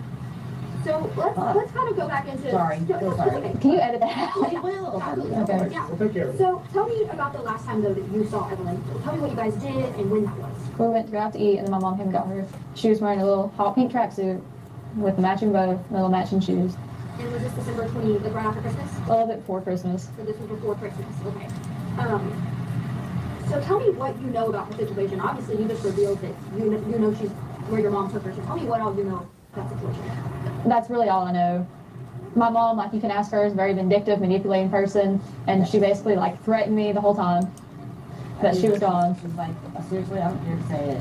She's like, Okay, wait. So you're going to say that your mom has been threatening you the whole time and do just a little smirk?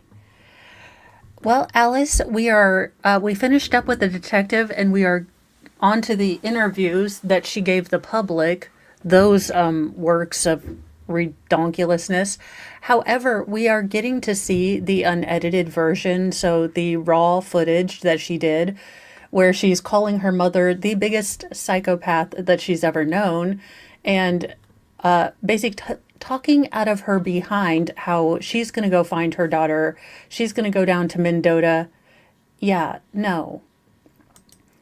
She's acting like a brat. She was, she's going to go out there and say that the cops don't know what they're doing and she's going to find her baby. the biggest sociopath I've ever seen in my life. So, all right, so she was with your mom, but obviously your mom is being, at the moment, actually got to be back to Tennessee right Right. now. Do you know who has Evelyn right now? She dropped her off somewhere in Mendota at a silver camper. That's what her mom told her. So that's all you know. You don't know who she's with. But my mom would always say the person, not like people, plural. So there is a person that has her in Mendota. Tell me, obviously you said you just know that she's just been naming like the person. Do you know what their name is? Not at all. Can I say something about that? Can I say something real quick? Yeah. Off the record? If you want something. I don't know. Listen to me, sweetie. You want the baby found? Then you need to be honest and tell them about it.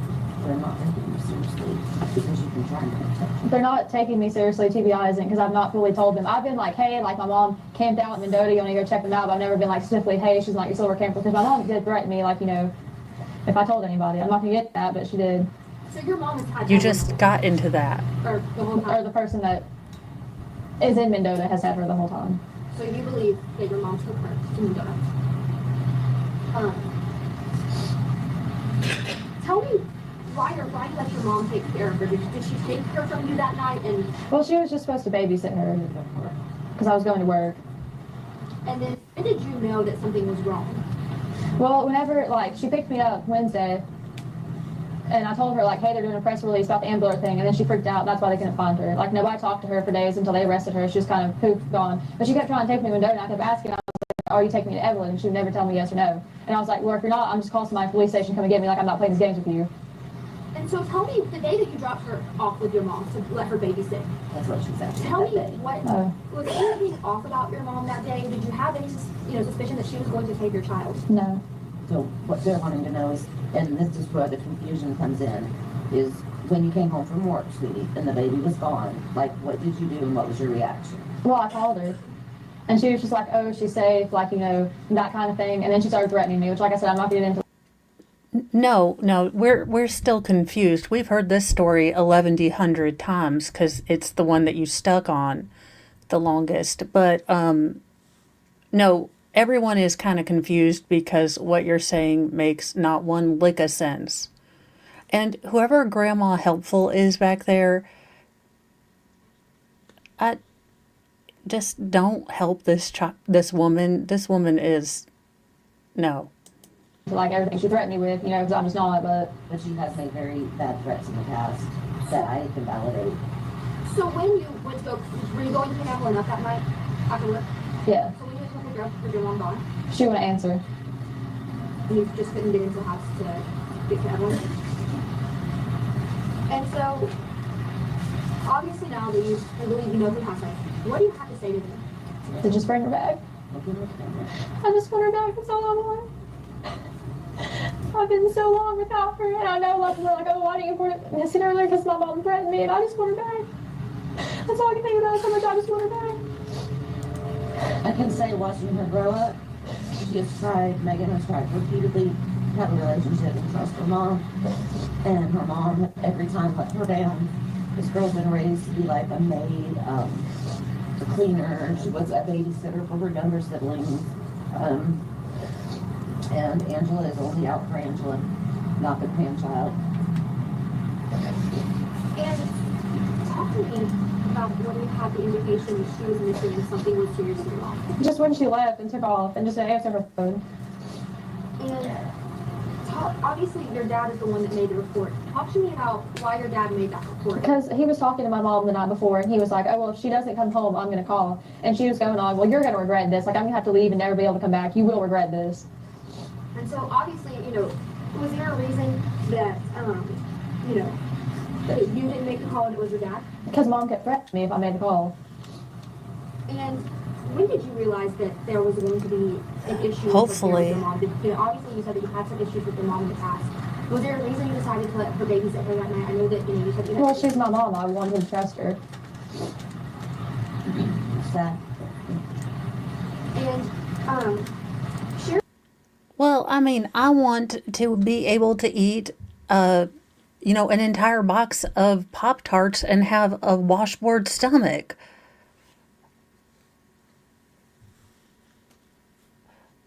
And we're back to dead-eyed stare. Sheriff Cassidy told the media on Friday, I was there, that you were giving conflicting statements. Because I wouldn't necessarily, I was trying to protect my mom maybe in hopes, oh, well, she'd just tell them where Evelyn was, but obviously she's not going to. So now you're coming out and you're saying this is the honest truth, that you know where she is. I know she has to be in a campground in Mendota with somebody. And mom told me that they had a silver camper and that's all she would tell me. Are you cooperating as much as you can with TBI and Sullivan County Sheriff's Department? I am. We were there till 1 a.m. last night. Can you tell? And she was still lying. Also, just, you don't have to go into deep detail, but just tell me, you know, how so are you being constantly on the phone with them? Tell me, you know, about the tips, anything like that. Yeah, and I've looked into stuff online myself. Like, you know, people are like circulating pictures around me, like, oh, this is Evelyn, you know what I'm saying, and like that kind of thing. But no, and like Saturday, nobody answered me, and I blew all their phones up. And every chance they've let me be up there, I have been up there. And so, as of tomorrow, tomorrow will be a week since Evelyn was reported missing, and Wednesday will be a week since the Amber Alert went out. Tell me what you're thinking right now. I just don't know if the person who has her is like maybe scared that they're going to get in trouble, but they won't. They just bring her back. What are you thinking about her current status right now? Do you think she is okay? Do you think she's being taken care of? And what is your message to authorities right now? The TBI, Sullivan County, and all of the sheriff's departments and any authorities that's working on this case. Just that if they don't take it seriously, what I just said, I will go find her myself. They need to. They've told me before they'll arrest me for tampering with evidence. And I told them on my phone, I was like, I don't care if you arrest me for tampering with evidence. If you go up there, I'm going to deny it. Also, I got and was ready to. Sure you did. I love how she has big brass boobs now that she's out here in front of the media. Organize a search party as a community does when a child, right? And I called CBI because, well, where do we search? And they were like, no, they did not want any search parties at all, period. I don't know what the reason was, but they didn't. And can you... They didn't want your family involved in the search parties. There's a difference.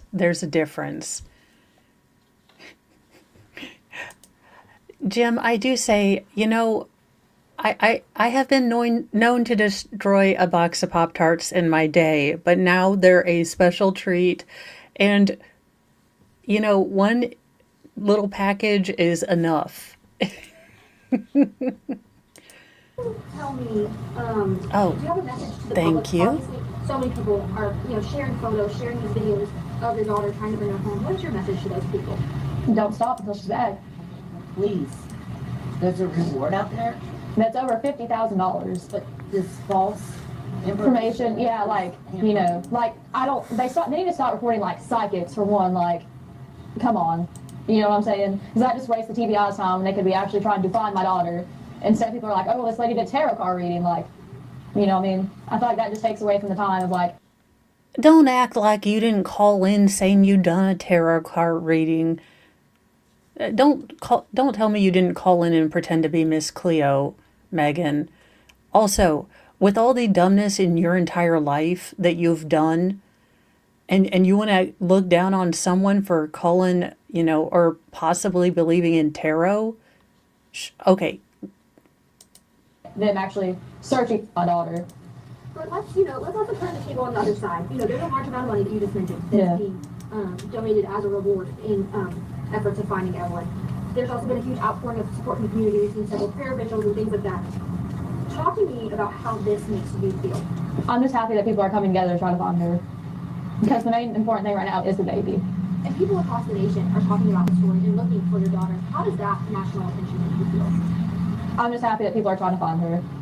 Also, we did want to attend The prayer vigils, we just didn't have a ride. We did not. And I didn't know about the one in Bristol because, We did not have transportation. Yeah. People did offer. My daughter tried to Uber for us, but we were told that her safety would be at risk if she attended a prayer vigil or any type of thing because there's so many people that are against her.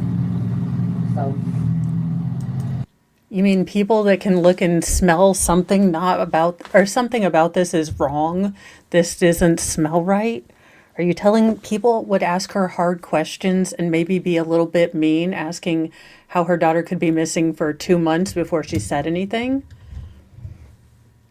I mean, yeah, I guess she could be asked questions. he didn't go. And let's talk a little bit more about Evelyn and your relationship with her father. Have you been in contact with her father? Ooh, that's a good Yeah. idea. He's actually trying to get leave approved right now to come up here and try to, help find her. What is her relationship like with him? She's only been around him a couple times because Mary's in the army. And what is your relationship like with him? Do you keep in contact with him? Well, yeah, we have a kid together. You know what I mean? Parenting is okay, Yeah. right? Did you notify him when you knew something was wrong? Mhm. And just to kind of help you clear out your name, we're going to go through a couple of other questions. If you don't feel comfortable, let me know. But the first one is, why do you have multiple social media profiles? Is one that we begin. Because I break phones a lot and I forget the password. I'm not gonna lie to you. I'm really bad about remembering passwords. Now I have them all set to one, but up until that point, I just couldn't remember the passwords of them. So I'll just make a new one when I got a new phone. And talking about what you're No, generally it's linked to your cell phone and you can get a text sent to it and then it will unlock it or let you reset your But sure, Megan, sure. You weren't sus at all. relationship with him was. I don't want to get into that. Brief. I think it's fair to say brief. And a couple of people have asked if you aren't expecting again. I'm not getting into that one either. And let's talk about why we're here at East Lawn Cemetery. My best friend's buried here. And Do you want to talk about that? so is there a reason that you wanted to be sure that we did this interview here? I just feel better because I feel closer to her here. It's just comforting to know that, even though she's not here, she's here. And I'm her mother. Or maybe that was the only friend that would continue to hang out with you after you had let your daughter be missing for 2 months. And unfortunately, you're also using your best friend's mother because your best friend's mother probably thinks that her daughter is going to get some exposure out of this. But they cut all of this out of the for broadcast interview. But again, Megan, probably because that was the only friend that would still talk to you. I'm Madison's mother, so that's why she came to me. I think She's always been like a mom to me. a real mom. One that's not And especially in this always time, kind, one that will tell you that you need to hear, especially in this time, my second family, that has been way more supportive of me than my real family has. And let's, one more thing is obviously I've seen you once before. I know that you spoke with them. Tell me why you wanted to come out today and speak with us. just to talk about Evelyn. You know, if TBI doesn't go find her tonight, I'm hell bent on going myself, and that's the truth, one way or another. And obviously this is a really big case, and a lot of people have a lot of questions surrounding this. I know there's several Facebook groups that are out there and things like that. Is there any other message that you want to send to anyone besides what I've already asked you, what we talked about? Well, if you don't have tips for sure, because over 370 some tips have been called in and they've not panned out. Like, I appreciate people trying to help, but like also that's wasting like TBI's time, because they have to check out every single lead that's called in. And This heifer, like, I know, if you were worried about, like, you know, my daughter and stuff, and you weren't sure, like, you can call in a tip, but you're also wasting time. Just the unmitigated gall. She did not have a lawyer at this time. No. Otherwise, they would have told her not to do an interview right after she'd done, you know, gotten done telling the cops another lie, you know, and then maybe don't throw the police and the TBI and everyone under the bus like they're not doing everything for your child. Maybe that's why they had a bit of an attitude when she showed up and they were doing the timeline of all the stuff. Maybe that's why they were a little pissed off, Megan. It depends on what kind of Little Debbie. Now, those Nutter Butters, I don't think they put the same amount in, or Nutty Buddies, I don't think they put the same amount of Nutty Buddies in the package like they used to, because those disappear a lot quicker than they used to.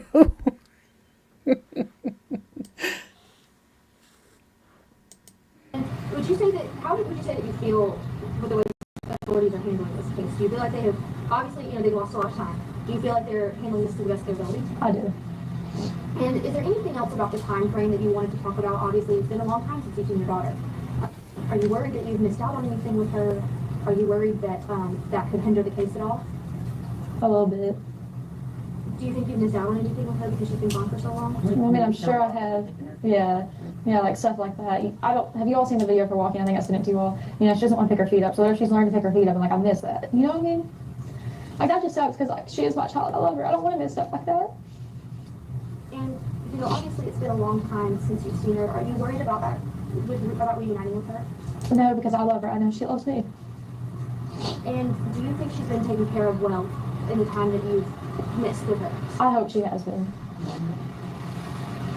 And Yeah, by Jesus. When you do get to see her, tell me what the first thing you want to do. I'm just gonna hug her and not let her go. Wow. Like, they'll have to pry her from my arms. Literally, because I'm just not gonna let her go. What else are you guys going to do? Are you guys going to go eat somewhere? Are you guys going to go play? I'm gonna sing. Yeah. Probably gonna sing Baby Shark to her. And just hug her, not let her go.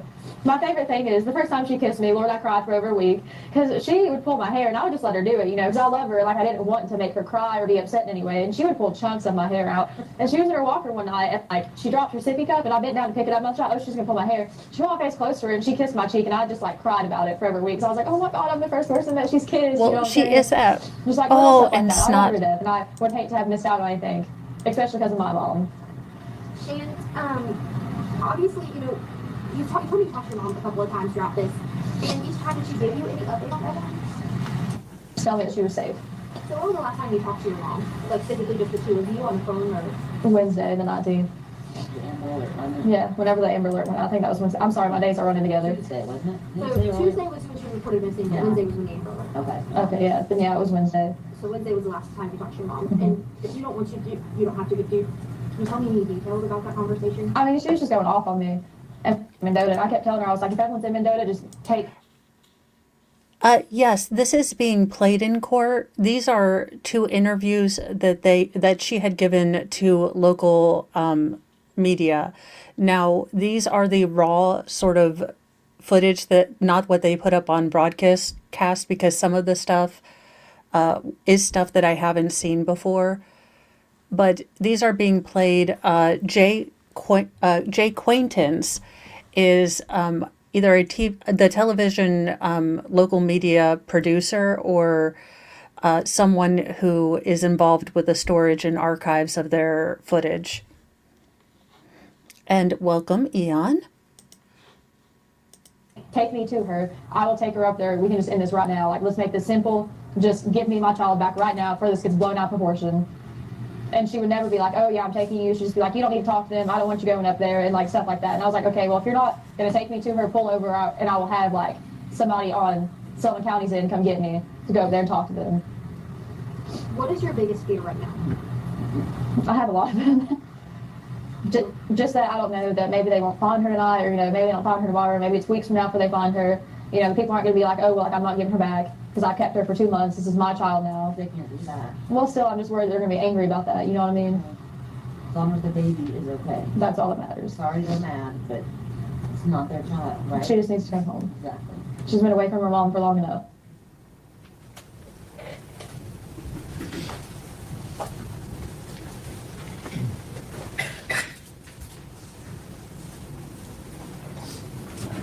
Thank you, Mr. Quaid.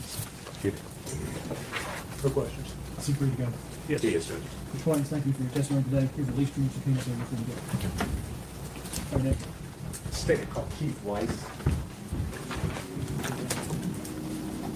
Spell the last name. Weiss.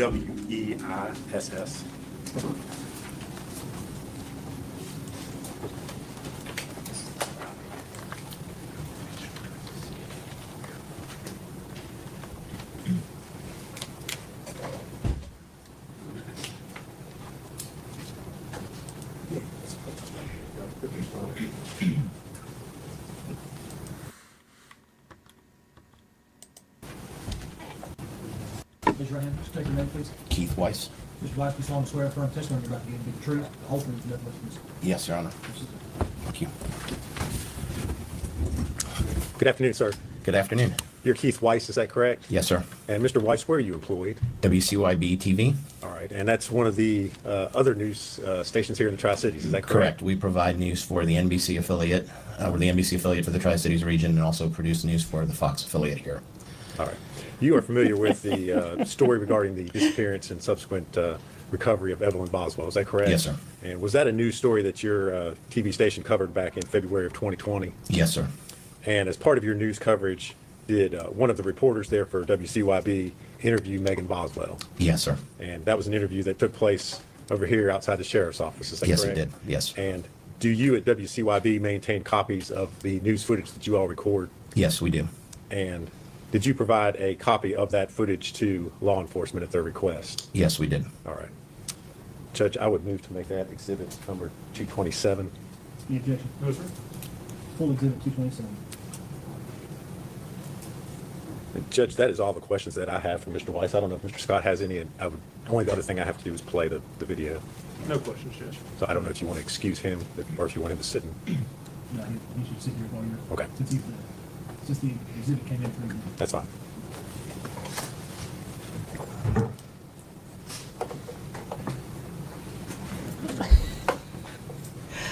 He had incredibly large shoulders. He was a larger shouldered guy. And welcome, Bridget. Chunky Brett Spiner is the best.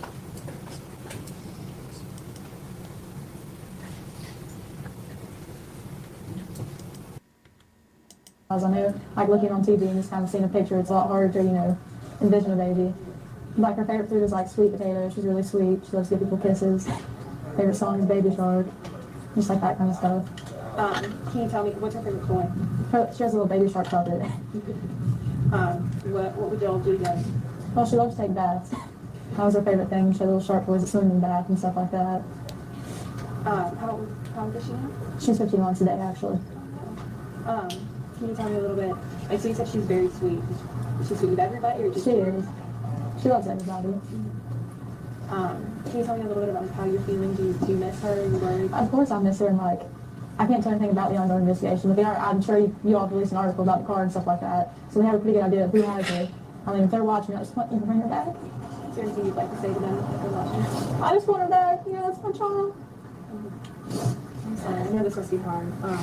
Why don't you tell me a little bit more about her? Do you have any pictures of her? Have you been looking? Not on me, no. Not on you? Have you been looking at photos and stuff of her while you're? How are you coping with all of it? I just want her back. if you could tell her anything, you know, what would you say to her? I love her and I miss her and I'll be with her as soon as I can get to her and like I can.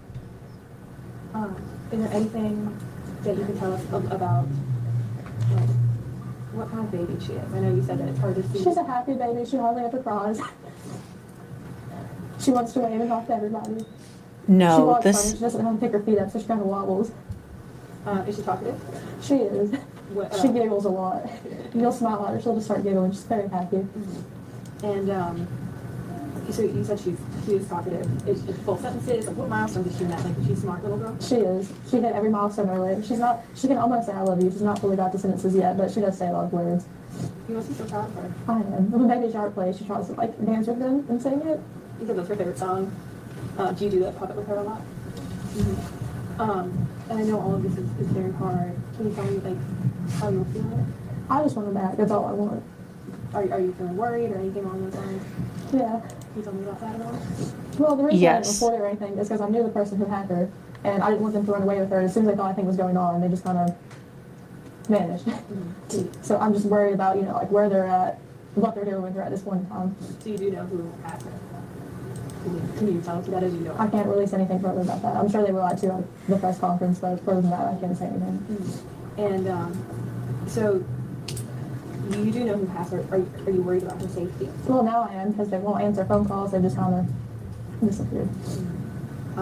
What is it like to? I'm assuming you trusted this person. How has this trust been broken? What's been going on with that? It has definitely been broken after this. Have you spoken to her father at all during this process? Are you having any support from him or from your family? Yeah, my grandma's very supportive. She always is. But you haven't spoken to her at all? Mm-hmm. When was the last time you saw her? In December. And what was that last day like? Was it a good day? I think it was about around Christmas, right? Can you tell me about that? It was a good day. She had a little pink bone in her, a little Plymouth Factory one was hot pink. And And for those of you who don't know, baby Evelyn was found in that kind of same similar outfit. So, you know, this woman, just gross. what? But I know that you're hoping that she'll be returning shortly. Is there anything that you'd like to say to the person or people that have her that you think they should hear from you? They should just bring her back. They obviously know like what's going on, like, you know, they need to bring her back home. Mm-hmm. And you said that you trusted this person. So when did you realize that trust might have been broken? Well, when they just kind of took off and wouldn't answer anybody. Around when was that? Whenever this whole thing started. Okay. That is a good point, Goosey Bumps. And can you tell me a little bit more about like how you're feeling? I know all of this is scary and everything. It is. I just want her back. Mm-hmm. That's all I can think about. It's just get her back. Anything the community can do to help you? No. Other than look for her. I know they released the car information and the tag number and stuff like that. Just any reason at all, they need to like call us so we can go check them out. Mm-hmm. Has anyone like have you gotten any information from me that's been helpful, or you just kind of? I don't really know. They've all been looking at leads and stuff like that. I mean, they are working their butts off. Has the police department, I think, the sheriff's office been keeping you in the loop? They have been. How's that been going? Has that been good? Positive? It is good. Good. And I know that you said that you're getting a lot of support from your family. Are they like helping you going to court meetings and stuff with you? I know you've had a lot. Yeah, they didn't know I had court today. Or I'm sure my grandma would have been there. Did you keep it from them? Or? I mean, I've just not really talked to them that much today, to be honest. And like I said, stuff was going on like while we were sitting in the courtroom. And I couldn't, well, not while, but like, you know, waiting to go to court. And like, I just couldn't tell her exactly what was going on. Yeah, she did, Bridget. So you said like, obviously you can't share anything about the case. So you haven't been sharing with your family or anything? Mm-hmm. No. How bad are you not being able to confide in it? I mean, the police officers are very nice, especially like Sergeant Matt Price and stuff like that. I can talk to him or like them, and they've been like really helpful this whole time. They really have been. And anything else that you think that people should know about Evelyn, about like what makes her so special? She's just a very sweet baby. She's got, you know, the little dimples on her face. Do you think she looks like you? No, she definitely looks like her dad, but she does have my eyes. Well, that's good. You have very pretty eyes. Thank you. She's the cutest baby ever. So you'll know it's her when you see her. She loves everybody. She tries to kiss everybody on the cheek. She tries to wave to everybody. She's very friendly. She's very friendly and sweet. So. When hopefully you're reunited with her, what will be the first thing that you do? Just hug her.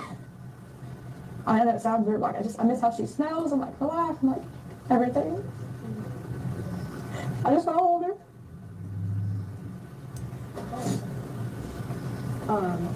So I know that this must be. We haven't gotten to that yet. And then there's been trust broken, right, as well. Are you worried about her safety? I mean, in a way, yes, just because we can't find, you know, the car or nothing like that. But they have exhausted almost every option, you know what I'm saying? They're working around the clock. They have a whole room of people up there like dedicated just finding her, and I appreciate that. Do you think that they are going to? Can't tell in the I have sunlight. full confidence. You do. Are you feeling hopeful? I am. Can you tell me about that? Like, what keeps you going? What's giving you hope? And The team up there is just honestly really good. They're all really good, and I can like confidently say that, you know, like when I'm not up here, I know they're doing their best to find her. I'm not worried that when I'm not up here, they're not like, you know, just sitting around twiddling their thumbs. I know that they are trying genuinely. do you have any regrets about Probably- calling the police sooner? I know that. Well, sort of, but also in a way, A I good knew that name. as soon as anything went down, you know, the person was going to just disappear, and they have, and they've tried to find them. They are going to find them, and I know that they'll bring her back to me. You feel fully confident. But if you could do this all over again, is there anything you would do different? Yeah, I probably called the first day. I should have, but I just didn't want them to run with her. Like they have now. Did you ever expect them to run with her? I knew that if anything really happened and anybody got involved, they probably would. Can you tell me why she was with them if you were worried about this? They were watching her for me while I went to work. So it was like a babysitting kind of childcare situation? This is in Sullivan County. Sullivan County, it's got Bluentsville, Elizabethton, and those are kind of the nearer cities that they talk about. Run with her? No, until they took her, no. Then after that, I was like, well, if anything happens, I'm worried they will run with her. And to be honest with you, I won't lie, I didn't know how good the team was up here, and if I did, I would have called the second that I realized. They are very good, like I said. They are doing everything they can, and I'm very confident in that. And that makes the situation a lot easier. And so you Thank said you, that- JKD Buck. I was like, When did you where run? is it in Tennessee? Like I said, I can't release anything like specific. I'm sure they will at the press conference, but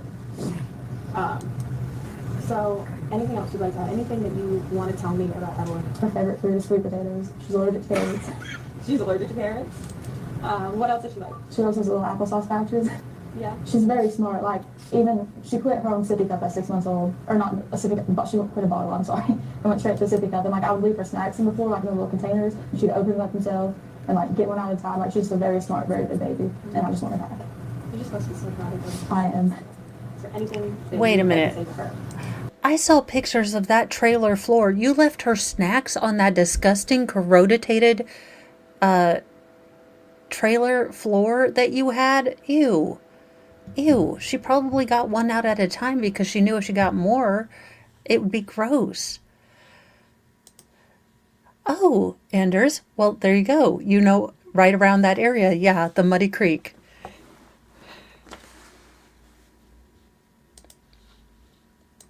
And that I love her and that I will find her. She'll be back as soon as humanly possible.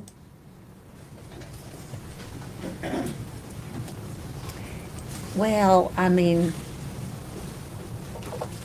no. All right, Mr. we Weiss, I are think I gonna. forgot to ask you this on the front end. The date of that interview is February 21st, 2020. Is that correct? To my best knowledge, that would be around the time frame of that. Yes, sir. Thank you. If you would answer any questions, I don't think Scott had any, so that's all I have for this one. Okay, we are gonna stop here and move on to, excuse me, day 6. Oh. Now, if you would just let me do this right here. Thank you. I love that I talk to my computer like it knows what I'm telling it.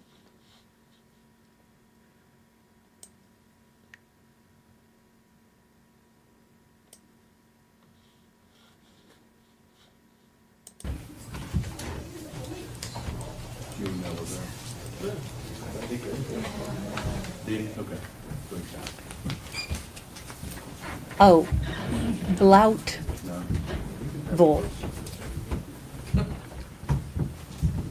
I could see how they wouldn't want it to be called Bluntfield or Bluntville.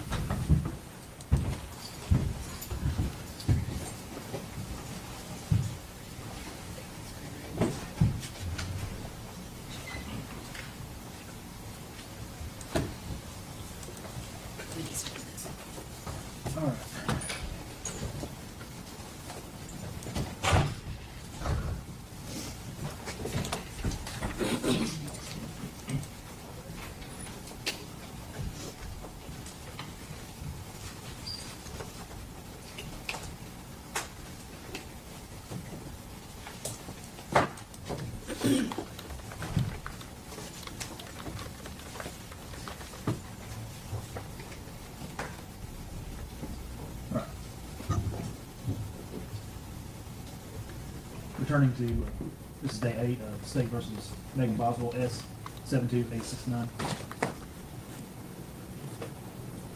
I think we finished with Mr. Weiss yesterday. Yes. We'll come back to that issue that was raised. Probably not much time. You ever find a case? We did. State versus Yoki? Yeah, that's not, 2011. There's also State versus Barter, Judge, which was 1994. Use of discretion. yeah.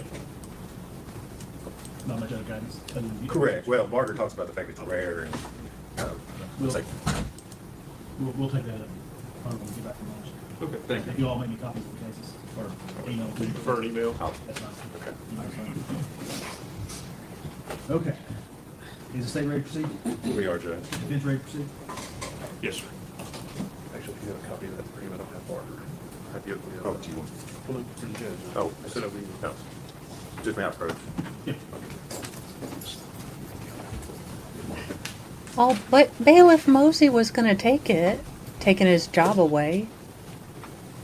And I've emailed the Youngwood case to you.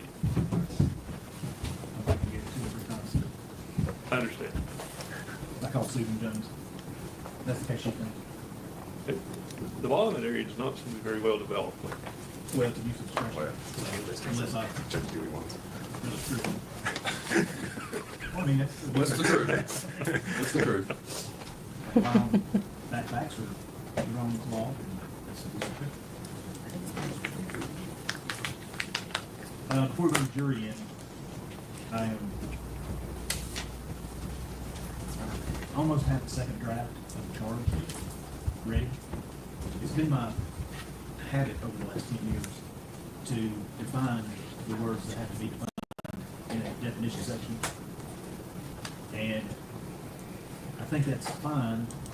And again, I was talking to Ms. Jones about this. I think that's fine with regard to like the definition of child or the definition of something.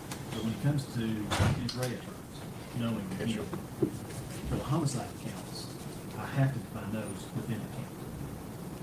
Because it doesn't make sense that intentional means you formed an intent to kill on a case it's not a homicide. And then I got to looking at, there's 2 ways that you can form intent or knowing or even reckless. You've got nature of conduct, and you've got result of conduct. And additionally, I have put both in the definition section, but I have gone back and so this is the reason you don't have the second draft. I'm thinking I'm gonna have to put for certain charges, the definition of knowing in the count, even on non-homicide, because, for example, assault, the definition of knowing is nature or result. But with child abuse, the definition of knowing is nature only, not result. And I want that to be correct. I want to correct all of I love this judge. He's actually being it. very thoughtful. I did notice a couple of typos in there. Yeah, I found some. Okay. But we'll go on. I have them marked, but I don't have them in front of me to tell you what they are. I found murder. On felony murder, I still have to say that wrong. Yes, when we count, you have the wrong name of the defendant. Yeah, on the, I think it's somewhere else too, because I didn't read the verdict. we're at 77 years. You get that done in 15 minutes, can't you? 77 pages for the charge sheet, so that instruction sheet that they read to the jury. Megan has 77 pages, or up to just to what he's gotten to right at the time that he's talking to them. That's incredible. 2.5 hours. Right. That is seems I don't think I want to say on the record. I said it yet. Okay. If the jury's ready, if you want to get your next witness headed this way, Jim.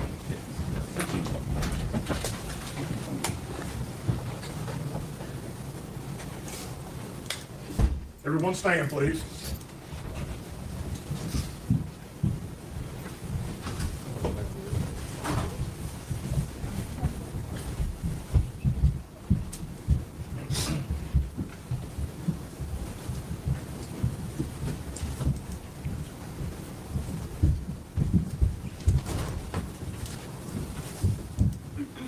Ladies and gentlemen, anything, general pregnant witness?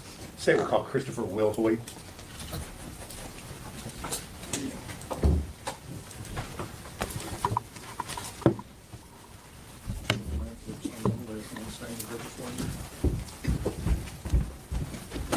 Raise your hand, sir. State your name. Chris Wilwood. You solemnly swear or affirm the testimony you're about to give is the truth, the whole truth, and the truth. Yes, sir.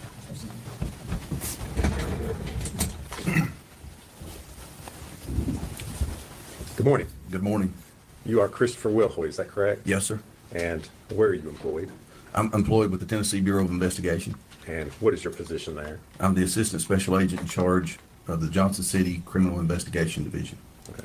And how long have you been employed with TBI? since 2001. What was your assignment And- back in February of 2020?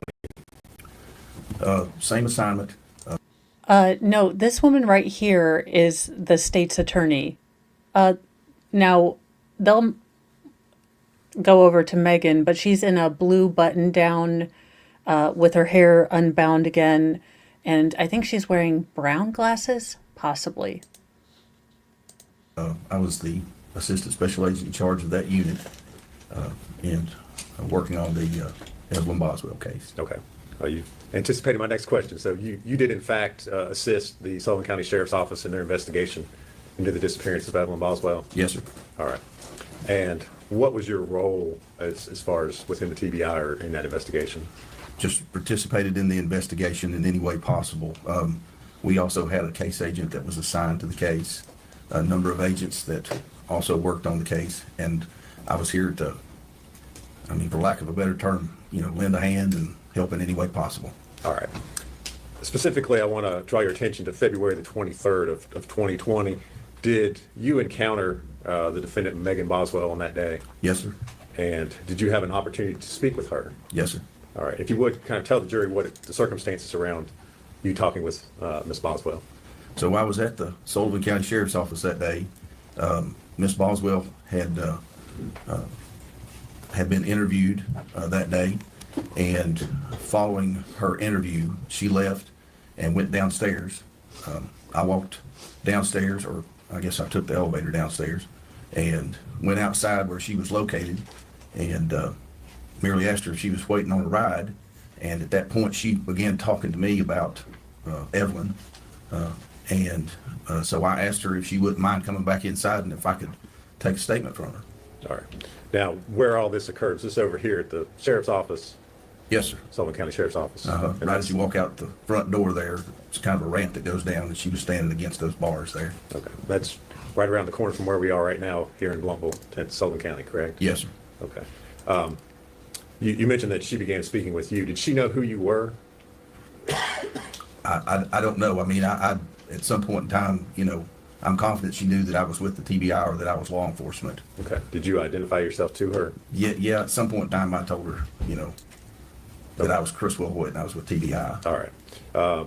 And I think you said this earlier, but when you actually went to speak with Miss Boswell, where did you go? Where over in the building did you all talk? I went back upstairs because I asked her to come back into the lobby, and I went back upstairs to get a pad, a piece of paper to write on, and a writing to her, a pen.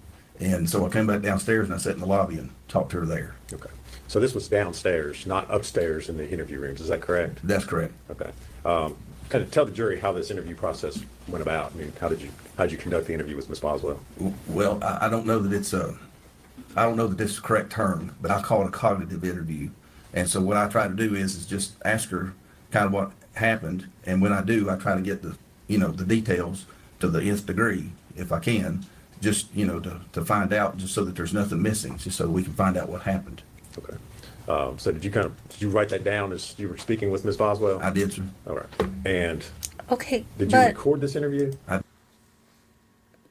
cognitive. I guess I could understand. Yeah. Are you trying to say cognitive interview instead of use the read technique? Just asking for a friend. I did. How did you record it? I had a digital tape recorder, or digital recorder. It's not tape recorder, digital recorder that I used. So you recorded it audio only. Is that correct? Well, recorded it on paper and recorded it audio. Okay. Yes. I guess to be a little more specific, there was no video recording of this? No, sir, there wasn't. No. Okay. You had a chance to listen to that recording of the interview that you did with Ms. Boswell? Yeah, yes, sir. Oh, And the Lord. recording that you listened to, was it a true and accurate recording of your interview with her on February the 23rd of 2020? Yes, sir. All right.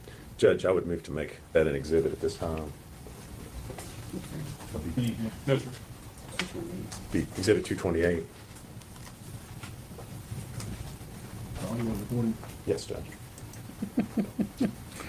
I would ask at this time to publish that to the jury. And now we're only going to hear her voice. Okay. Are they going to have closed captions for a friend?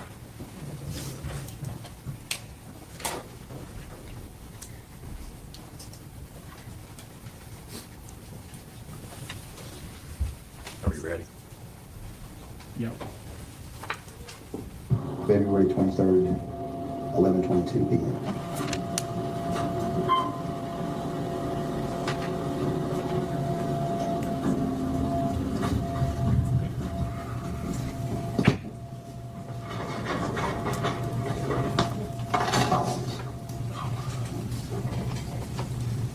I had been sitting down across from you the whole time.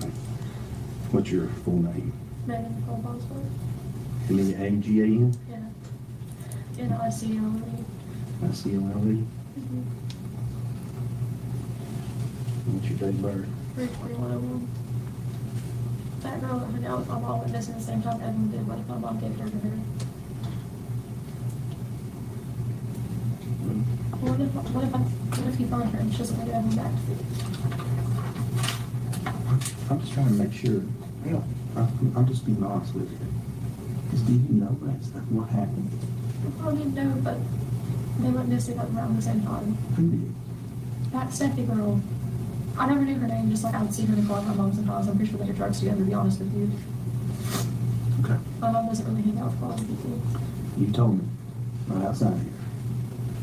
Then on the 14th and the 16th. Yeah. So tell me what happened here.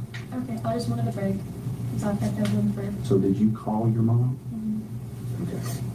Do you remember what day was it? I don't, to be honest with you. Tell me what had happened that day. Why it was that you decided on that day you wanted a break. I was just really tired, going to work every day and coming back. I just wanted a break. So where was your baby at? Had been staying at before while you were gone? You were working at the chicken shack. Yeah. Either with a mom or a babysitter. See. I don't know.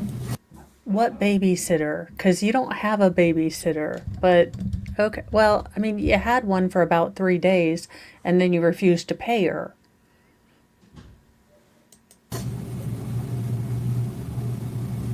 I was working at the chicken shack.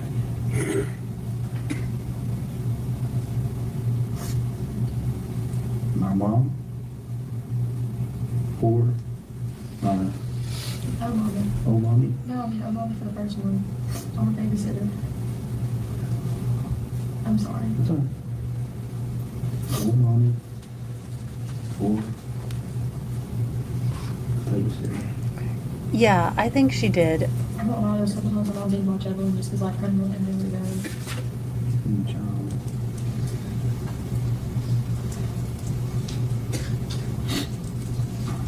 Was old mommy keeping the child all the way up to the 14th and 16th? I went back and forth between people because sometimes she wouldn't feel good and like sometimes babies were going to watch her and it was just a mess. But she kept her A lot. a lot. Yeah. Okay. So, Can we just start there and this is over with, please? Yeah. Okay. I called my mom just because I wasn't great and showing that I remember what we were together that night. call my mom. Call and break. This was sometime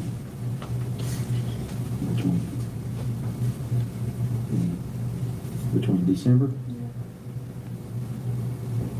14th and 16th. So did your mom come to where you were, which was where? She wasn't supposed to know I was staying because I didn't want her around. He told me if she came over or anything like that, that I couldn't stay there anymore and he wouldn't like help me out or anything like that. Okay, to my trailer. How did you call your mom? All right, what phone number did she have? It was whatever Jude's number is now. Jude? Yeah. Hey, phone. The number, I don't remember anymore, to be honest with you. his number, She's had like 10 different phones since then. I just, Jude, who's Jude? this guy that they live with. You don't remember the number? I'm sorry, like, she's had 10 different numbers since then. I remember 3 of them, the rest of them just kind of, I just don't remember. So you called her? What time was it she came over? Not long. It wasn't too long after I got work, like 7. So you got off work Yeah. and you went over to the trailer? So-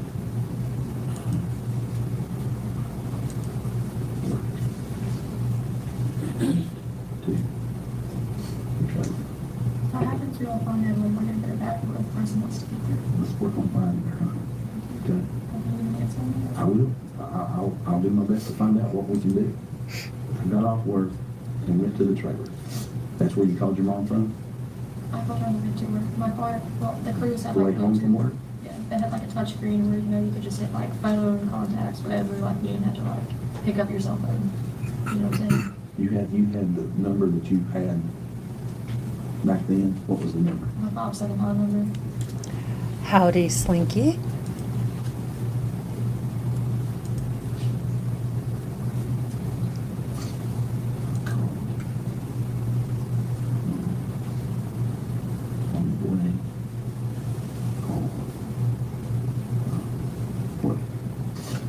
Like I said, my car had like a touch screen where, you know, you could plug your phone up and it'd be like contacts, calls, like, you know, it had like Apple Play right on the car.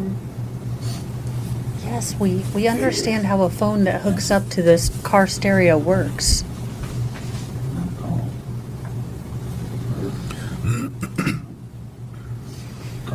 I told her I was gonna break.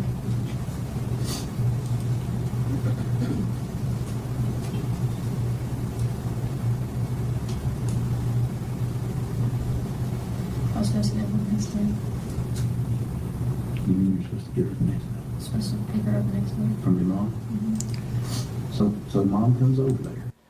JKD Buck, as a Hoosier myself, I am wondering what goals I had for myself now that I realize I could have dated the son of the man that married the local, or, you know, owned the local chicken shack. I mean, I do kind of wonder what I've done with my life. Only sorta. Also, you guys, here's the thing. If I were face to face with this particular detective, I don't know if I would be compelled to tell him everything I know or just assume he's already going to be disappointed in me and keep my mouth shut. Because I kind of have a feeling it would work either way with me. Like, I assume this man is disappointed just waking up in the morning with that face. So, you know, because he's got resting disappointed disapproval face. So I don't know that that would hit me as much as, you know, Detective Cheekbones being upset with me. What's she driving? Who's she with? She's with Will. I I know. don't remember what car they were We've in, to be stopped honest with learning you. how to dream.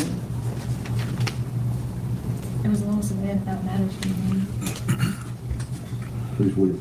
Her boyfriend. You know that. Will? What's his last name? Small sedan? Color? You know anything? What color is It was a dark car, and it was not numbered. And unfortunately, I didn't work at the time, so I'm like, you know.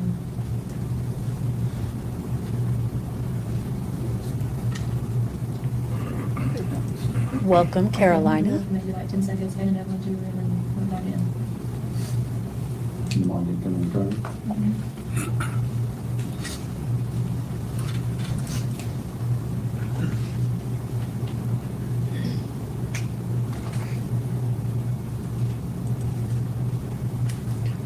Fair point.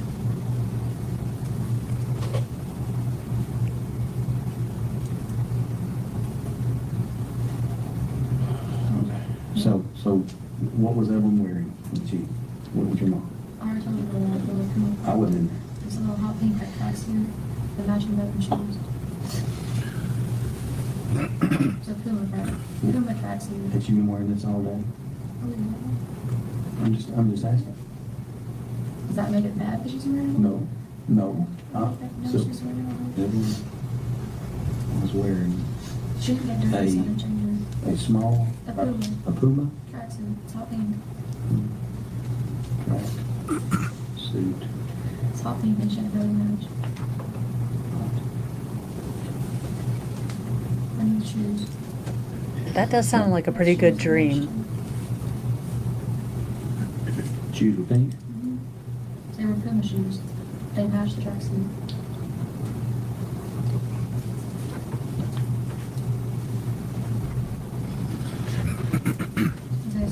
What time did you pick?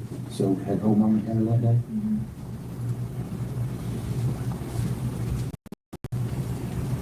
To be honest with you, that was one of the days, like, a mommy kept it for a little bit, my babysitter kept it for a little bit, and I just can't honestly on her which one I picked her up, but I think it was a mommy. How did she get from old mommy? to Probably babysitter? best. I like work. When?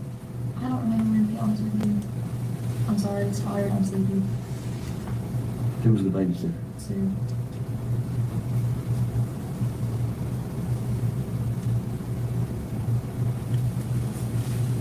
You left work like around lunch or when? It was after lunch. I really don't remember the exact time, to be honest with you. You realize that's important though, right? I mean, these details are very important for us to try to find a child. Also kept it.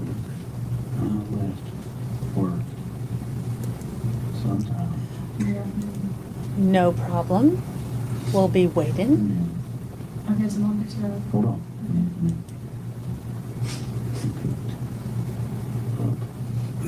And then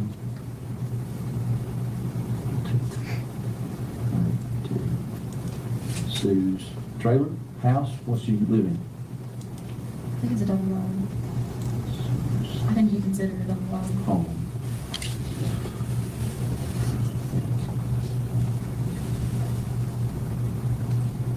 Tell me this. Why did you have to pick her up from old mommy and take her to Sue's? Why was the change? Mom made me get tired watching her. So did old mommy call you and tell you she was tired that day? Yeah. She's old, she's 7 years old. So she called and told you, I'm tired, I can't watch her. Mm-hmm. She never meant it in a bad way. And when he called, that day, I used to do that too, like, if I listened to her and I was not long and I was supposed she to. was tired and could not keep her any longer. That is why I took her to Sue. I left work to do that. Did you call Sue before you took her over there? Mm-hmm. Her name on my phone was literally Sue Babysitter. Huh? Her name on my phone was literally Sue Babysitter.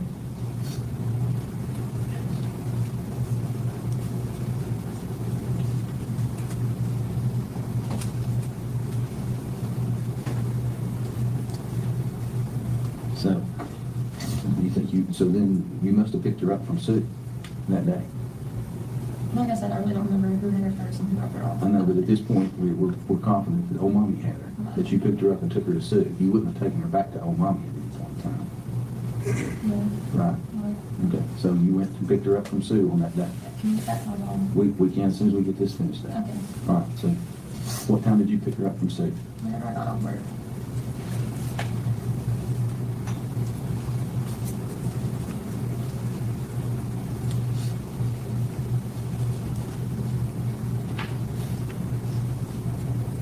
Which was about what time? Probably 6:30.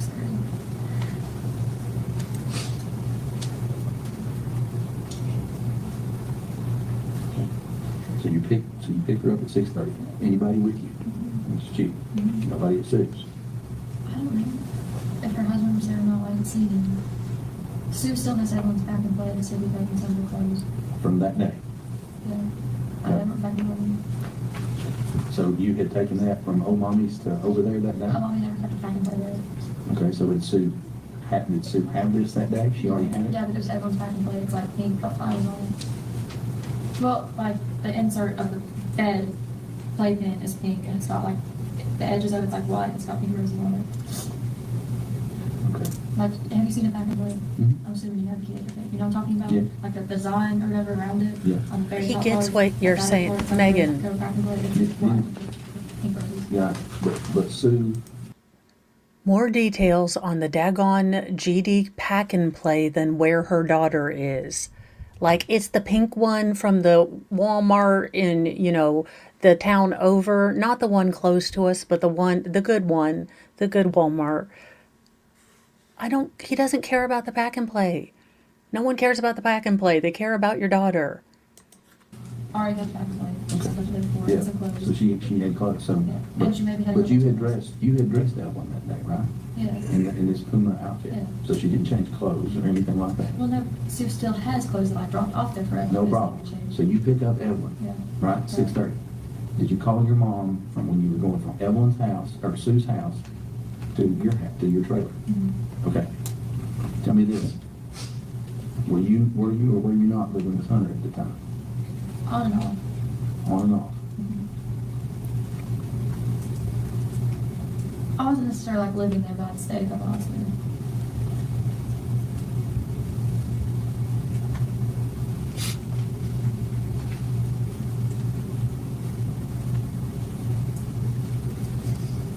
Okay, so mom picks Evelyn up. Uh-huh.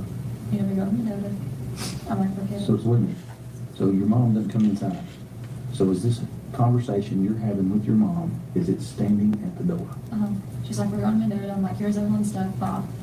Like, it's really quick. Okay. How far is Mendota? I don't know, I've never been. How far is Mendota? Do you know? I don't. The reason I'm asking though is did you ask like, does she need a toothbrush? Or not a toothbrush, but does she need like overnight stuff? I did send her overnight stuff. Mom was supposed to go overnight. I was supposed to go the next morning. Okay. So you had a bag that you gave to your It wasn't a mom. bag, it was a little basket. It was a basket. It's blue. It had like diapers, and like I gave like some Did milk. Will get out of the car and come with you to the door? Yeah. Okay. So when my mom came to the door, Mhm. okay, were you planning on your mom keeping her that night? Mhm. Okay. So I sent overnight stuff. When mom came to the door, did you tell her that on the phone? Yeah, she did. Okay. She was aware. So I just gave her the next day. Came to the door.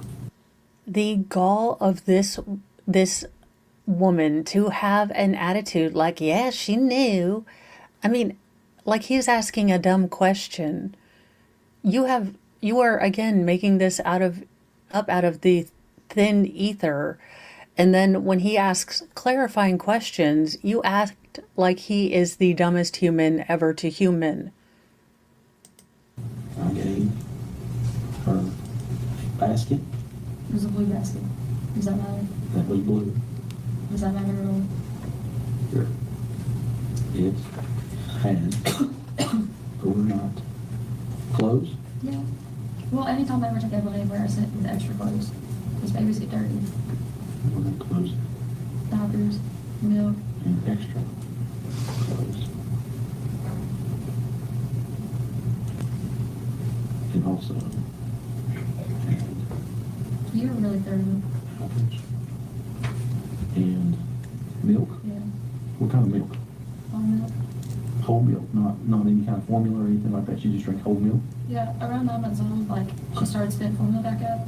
So I switched her on whole milk. My pediatrician told me not to, but like, she never spit up again and she was fine, so I just kept her on whole milk. Just whole milk. Yeah, I mean, what do pediatricians know? It's not like they went to high school, college, then, doctor college or medical school, and then, a further advanced training in the health and care of children. I mean, what do those idiots know? Maybe because you need a high fat content in order for babies to, grow the proper brain connections and nurture their brains. Maybe they actually know that there's, next steps formula, or there might have been a supplement to add more to whole milk. But no, I'm sure you know more, Megan, than a pediatrician, of course. Did you put some kind of cold thing in there to keep the milk cold? I gave it to her, like, out of the, whatchamacallit, the fridge. I'm sorry, I'm half asleep. These babies never remember.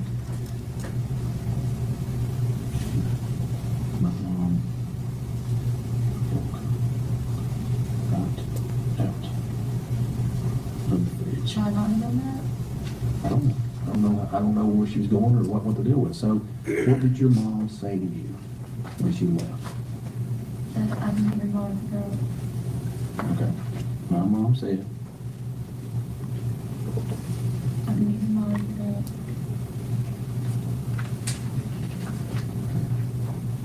tomorrow, pick her up. So at some point, she's got to tell you where she's going. No. I know that, Megan, but it's important about how and when she told you. Did she tell you that at the beginning of the conversation, while you were on the phone, or at the door, or at the end? Well, we were on the phone. She told me to let me know tomorrow.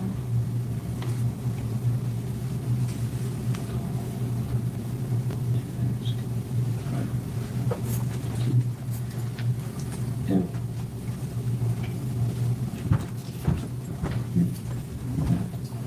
her and Will, we're going to Mendoza.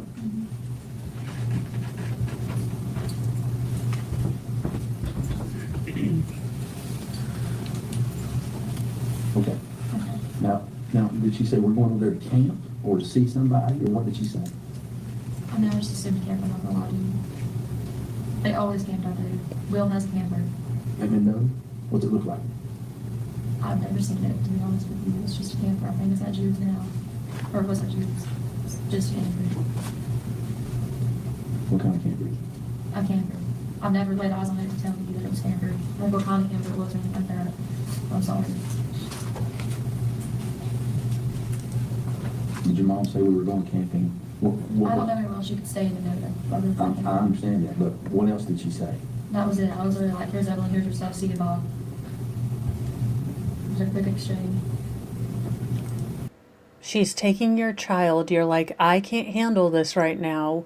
And then your mother says, I'm going to take her out of state camping. And you're like, fine. Yeah, no. Even his face is like, yeah, this is more disapproving than my normal disapproving face.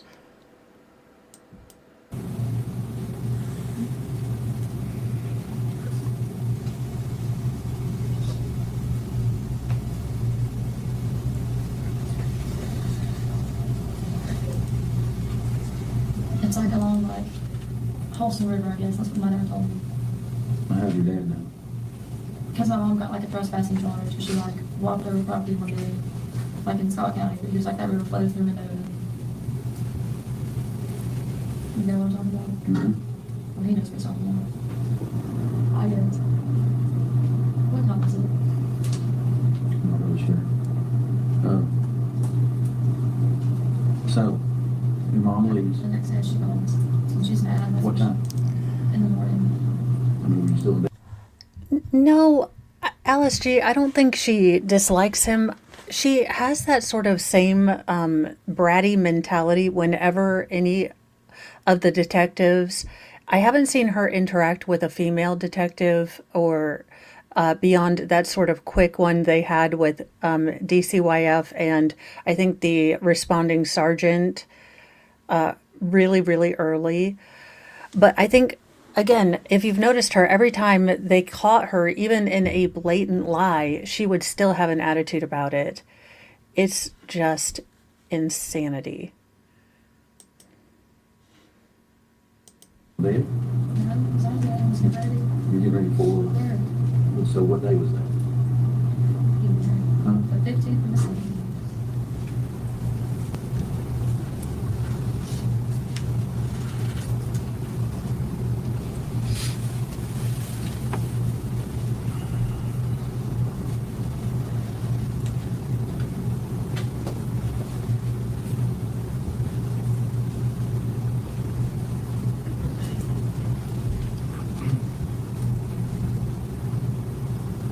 And she's like, oh, well, like, you don't so Evelyn and your bad mom. Like, she just might know this and treat her better, take care of her better.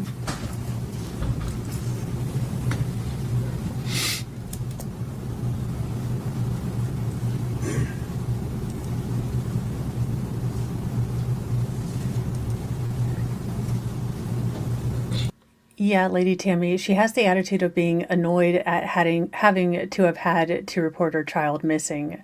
This is all yeah, I mean, she thought that she had her new life all set out in front of her, and people kept having to bug her about Evelyn.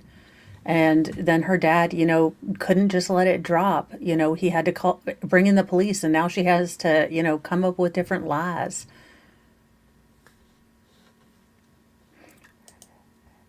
Yeah, and she does seem annoyed that they don't believe her vague lies and, stop asking her question. And she's like, I'm done. This is why aren't they? Yeah, she definitely didn't understand the level which normal people care about a missing child. She kind of figured, well, I got, on with my life. Yeah, I was sad for a day or whatever, but, then Hunter's here and I can just make another baby. At least that's what it seemed like her attitude was.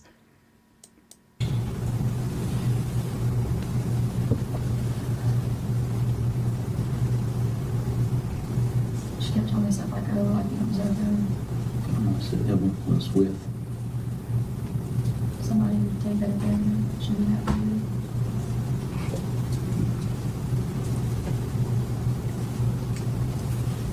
Do you think I was a bad mom? I didn't say that. I don't know that anybody said that. You know why? Because we don't know what happened. And maybe, I'm not sitting here saying this isn't feasible, but I'm confident that you know more than what you're saying to me. That's all. I'm not sitting here saying this isn't. I'm confident that you know. I don't know more about that now. At the minimum, your mom has told you where this child is. At the minimum. I think it's somewhere in the desert. Take better care. Somebody who would take better care. Do you know the day that you wrote that press release together? She kept trying to take me back up there, and I told her, I was like, look, you just give her to me. I was like, so help me God, I would not bring your name into it. I would walk my ass up there with Evelyn on my head and be like, it's mad at my dad, you don't want to see the baby, like, think of some bullshit. And I was like, I will let them just see the baby. I was like, you're taking me to her, just tell me. I want you to listen to what you just said. No, Your mom kept trying to take you back up there. no, but she wouldn't tell me why. Megan, that is not feasible whatsoever. Mom, do you think that's not? Why would your mom say, I want to take you up there, but wouldn't say this is where No, that she wouldn't kid tell me is? that's where we were going. That's just where the road signs were pointing to. She was taking me somewhere way up in Virginia. And the road signs were like pointing towards Mendota. Okay.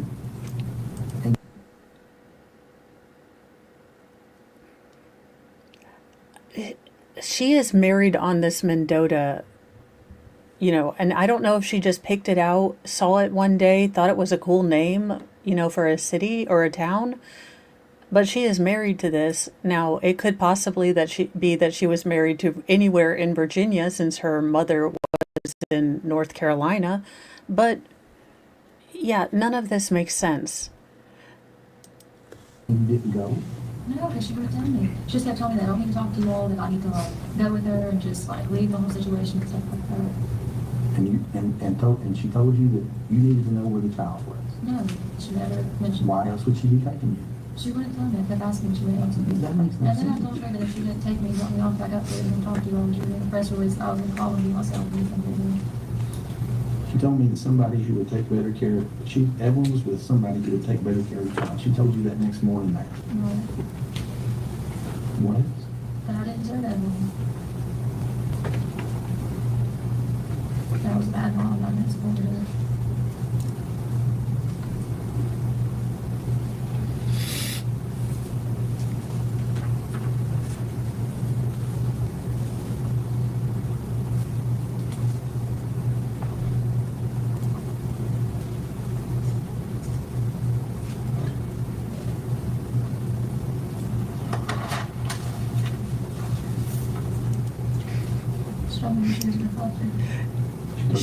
She doesn't understand why people would be confused.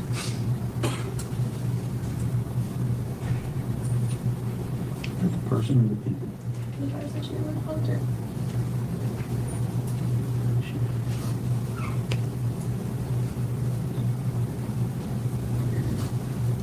That she was safe for a mom for anything.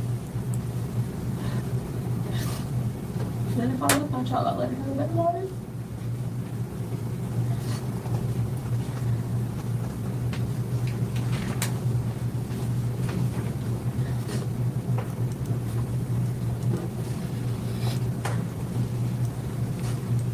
Also, Megan, it doesn't add up that a woman who didn't care about her own children is going to care about her grandchild enough beyond, getting anything that she can grift off of, her grandchild. But she's going to care about, the well-being of her grandchild when she doesn't seem to give any rats about the care of her, biological children that she had beforehand, up to and including you. Make it make sense, Megan.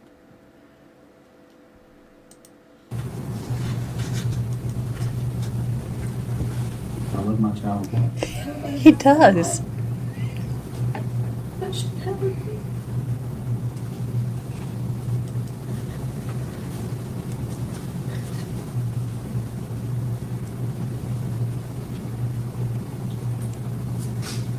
That's all. Did your mom bring you any money? No. Who's that? The only time she's ever given me money is when we first started hanging out, and she gave me like $20 one time, so I had that in the cars and on gas and her and I'm not talking about this, I'm right here. Okay. No, she never gave me money. What else did your mom give you? That's it. She just kept repeating the same like phrases over and over again. I just kept on waiting for one everyone to have a good life. It wasn't supposed to be.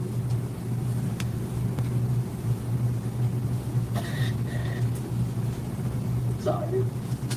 I just want to know why you didn't tell us this in the first place. Because when she's happier, she doesn't want to be with me. Megan, Everybody keeps telling me I'm bad mom and she'd be better off with anybody but me. Well, yes. And yes.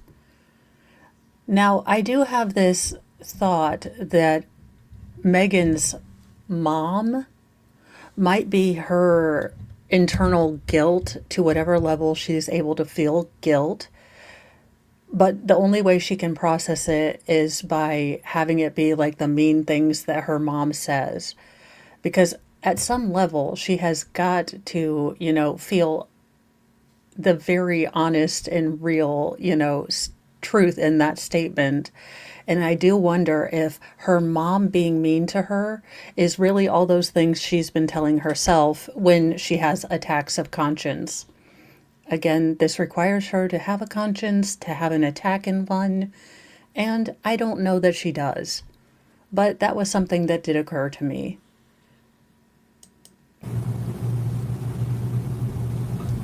I want to know something. What?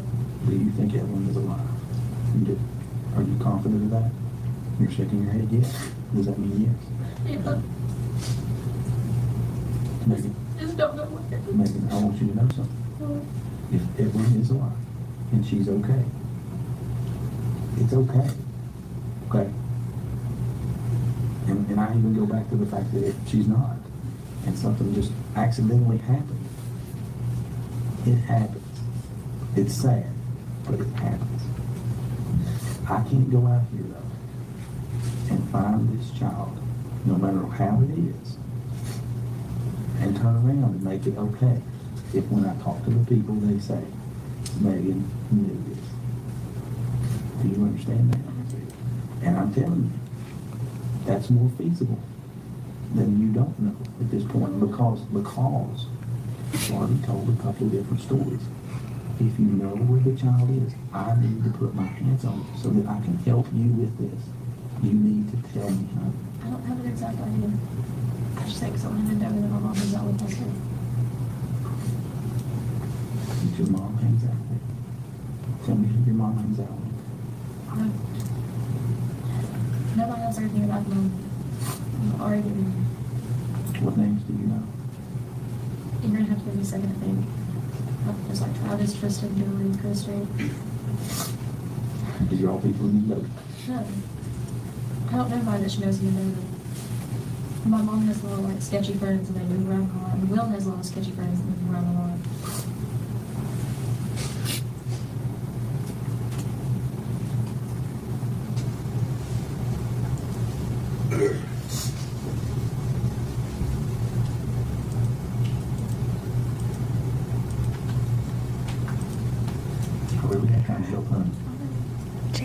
Jake, or Bond, James, I doubt it. I'm just telling you, this is the problem. The only problem is this is, I know that you want to sit here and say, hey, this first part or whatever, but if that story was true, there's no reason why you wouldn't have told me the whole thing, or told those guys the whole thing the first time.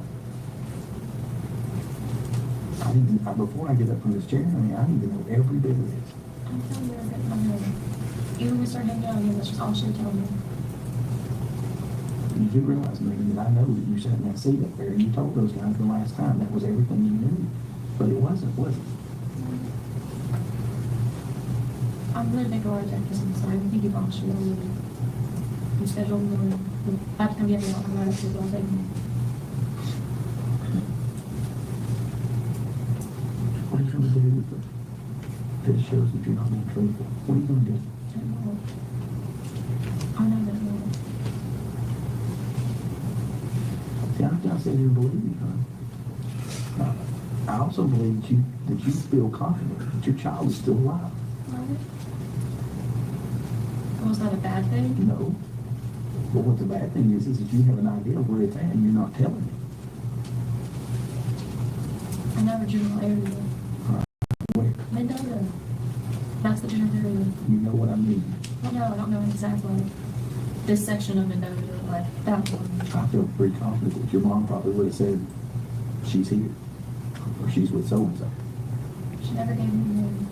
The only coincidence I could think of that was really like, oh, that's weird, is like that girl that mom used to hang out with just kind of disappeared, like almost exactly when I was there. And the day She Mom doesn't got care arrested, who like, she- looked at on Facebook and just went back into like whatever.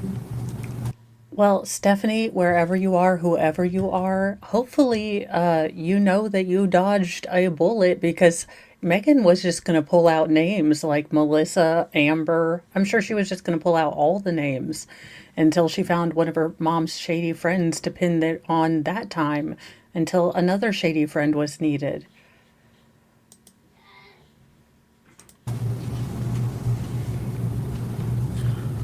My mom never said people, it was always person. Like singular. Not like Why is it? Would you have said that if you didn't know? so. Person? No, she never said people, it was always person. It was always the person as it wasn't like, oh, the people were like, you know, it's always like one person. Well, just listen. We'll go to the ends of the earth for this kid. Okay. But I'm telling you right now, lots of problems. If what you're telling me is a made-up story, you've done this twice. You can't do this. All right? I know you're young, but you're not an adult. And I'm willing to tear every word up and tear this paper off and take another statement from you and forget it. I appreciate that. I would. I would sit right here. Because I don't want to see you at the age of 18 ruining your life. If an accident Too late for happens to this that. child, I'm willing to write it down. If you know where your child is, I'm willing to write it Accidents that down. happened to Evelyn, she bruised her face or something while she was walking. I'm willing to write down what happened.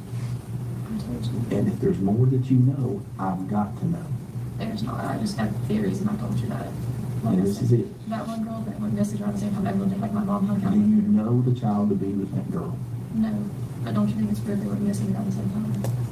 And literally, like, almost down to the moment my mom was arrested, she talked to somebody. What's the girl's name? It's Lucy Stephanie. He's like, bullshit, bullshit. I mean, I was having to yawn, Your Honor, and play with your lovely spaceship right here.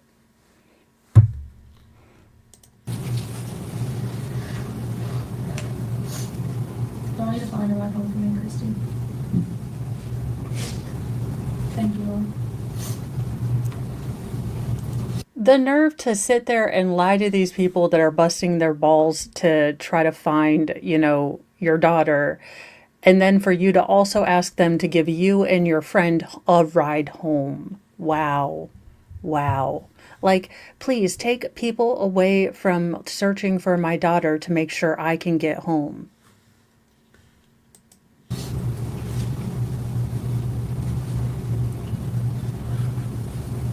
Can I ask you something? I'm listening. What if my mom told this girl that she was adopted Evelyn? Would you get her back? Because somebody there told me no. If they thought that under the pretenses of adoption, you couldn't get it back. I don't think your mom has the right to let her be adopted out. Well, still, Her name is what? Lucy Steffi. Spell Steffi. I think it's Stefy. I'm sorry if I spelled her last name wrong.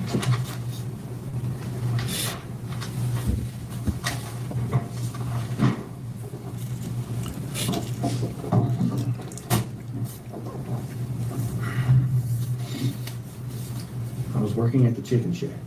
Old mommy or the babysitter was keeping the child.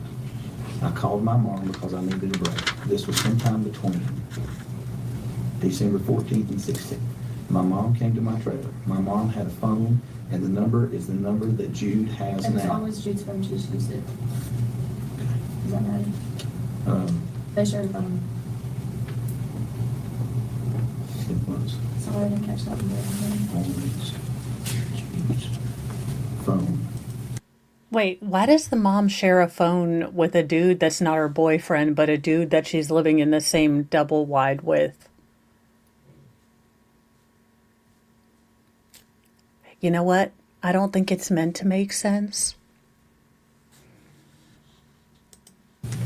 My mom shared it with Jude.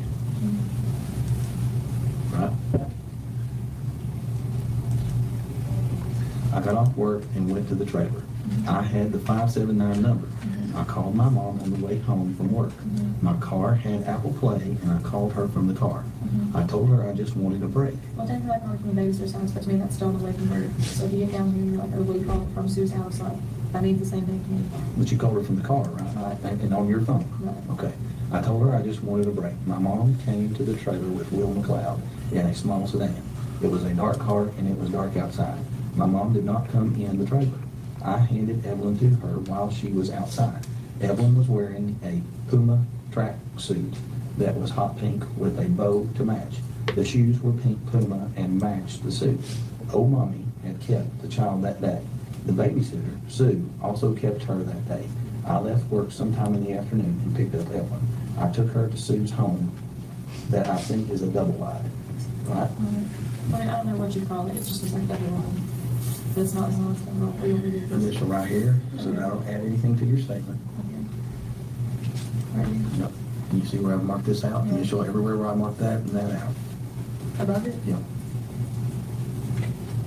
Here's the initial right here where we added this. And the initial right here at the bottom. So I don't add anything to your statement. All right. Old mommy called me that day and said she was tired and could not keep her any longer. That is why I took her to Sue. I left work to do that. I called Sue and asked her to keep Evelyn that day. I went to Sue's and picked up Evelyn after work, which was around 6:30 p.m. I called my mom on my way from Sue to my trailer. When my mom came to the door, I gave her a basket that was blue. It had overnight clothes and extra clothes. It also had diapers and milk, which was whole milk. I gave my mom the milk right out of the fridge. My mom and I could meet her tomorrow. My mom said I could meet her tomorrow and pick her up. When I called her to ask, here, I'm going to say it, Evelyn, and picked Evelyn up. When I called her to ask her to keep Evelyn, she told me that her and Will were going to Mendota. I assumed they were going camping because Will has a camper, and that is why I assumed that. My mom called the next morning. I was getting ready for work. It was either the 15th or the 17th. My mom said that I was a bad mom and that I did not deserve Evelyn. My mom said Evelyn was with somebody who would take better care of the child. My mom said I did not deserve Evelyn. She said I was a bad mom and could not support her. All that right? Where I mark things out? Right here. Uh-huh. My mom said that the person she, Evelyn, was with loved her. My mom said she was safe and would not want for anything. My mom said that if I loved my child, I would let her have a better life than she would have with me. A friend of my mom's went missing around the same time Evelyn went missing. Her name is Lucy Steffi. Is that right? Initial right there at that. Initial at the very end. Now, sign and date, please. What's this? That's a good question.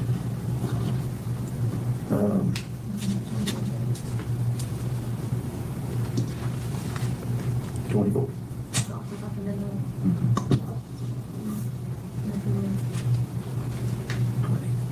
Okay. Did you want to tell me about That's a good question.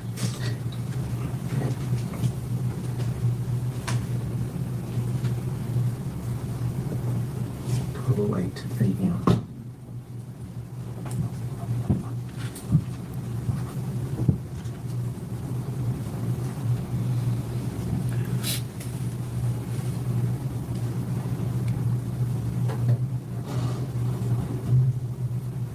I'm pretty sure, I'm just thinking. Megan, how long you quit touching the baby before that? No. She must have her dates wrong, but she didn't know. I know for a fact that she didn't know. Because I know nobody else to watch her except 2 people.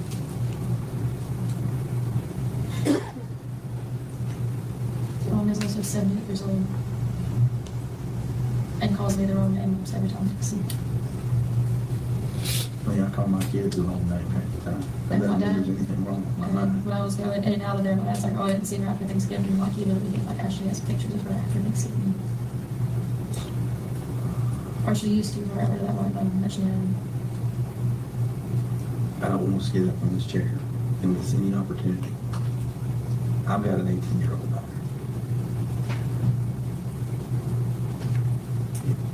It worries me that if I still Have get up fun, from be this chair careful, and and stock up for the next round of snow if you're getting any this weekend. I guess we've got another snowstorm coming. more knowledge in your hand, There's not. that I can help fix this problem I'm not. that I can't get. If I think of anything, I'm like, oh, like, you know. You I need just to think thought of it right now. I didn't think it was right now. It's just like 12 days left. What you think? Your child's missing. I'm worried about you. I'm worried about your child. Okay? Anything else? Sure. Very correct, White Rabbit Are you Annie. ready for this? Fine.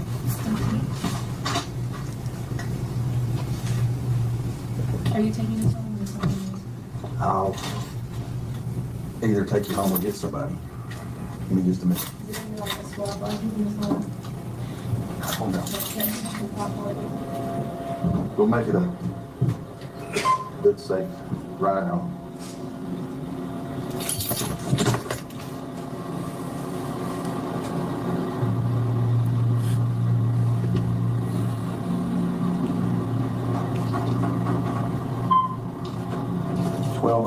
AM.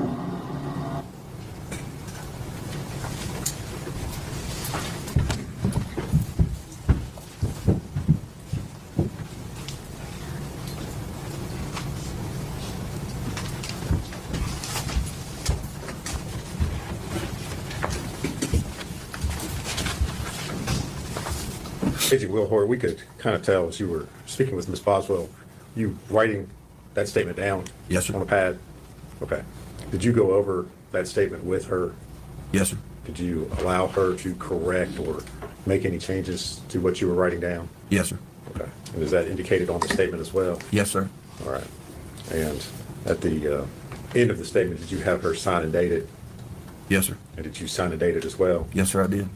And when you took this statement, you started talking with her, I guess, shortly before midnight on the 23rd? Yes, sir. Is that right? And then you finished, I believe that you turned off the recording at 12:11 a.m. on the 24th? Yes, sir. Okay. All right.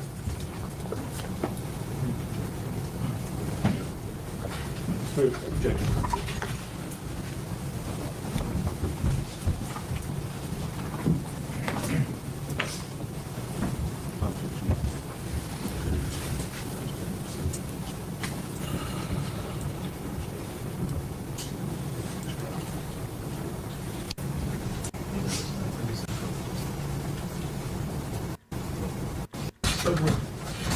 Agent Will Hort, I'm going to hand you a document and ask you if you can identify it.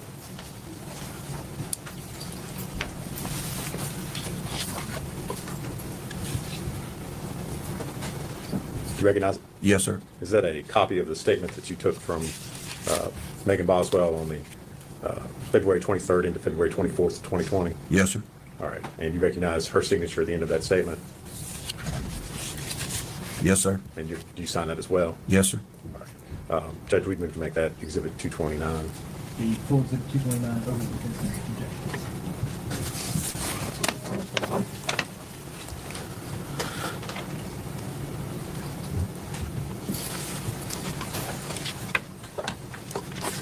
Agent Will Hoyt, during the course of your all's investigation, did you all ever receive or discover any evidence that Evelyn had been given to another person in Mendota, Virginia? Not to my knowledge, sir. If you would answer any questions Mr. Scott has for you.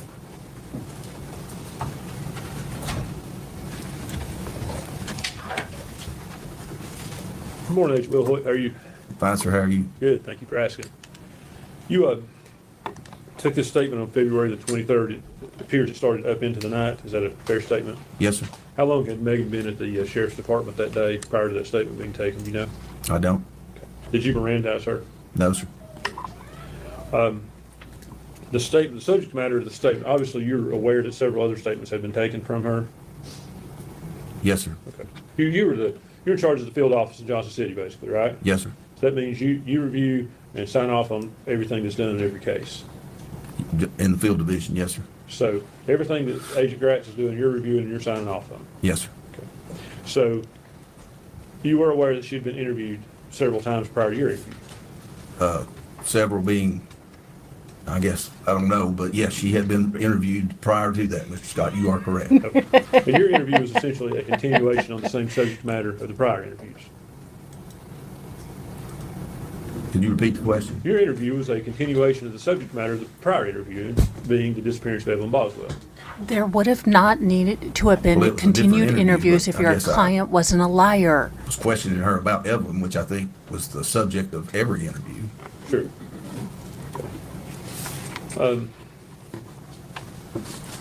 That's all the questions I have, Judge. Actually, no, I can ask one more thing. Were you aware that the TBI had provided Megan with a cell phone on the 23rd?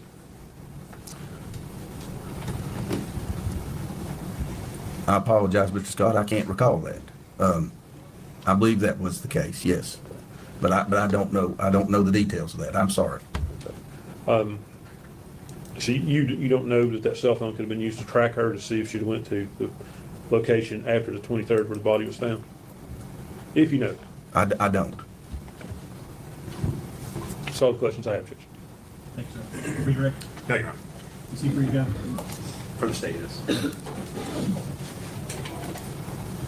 Judge, he is obviously he'd be subject to recall, but free to leave the courthouse. Agent Boyd, your testimony right now is over. However, you are subject to being recalled. You don't have to stay at the courthouse. Just make sure that we can get hold of them and get you yours. Yes, sir. Okay, let me see who is next. Statement called Special Agent Paul Durant.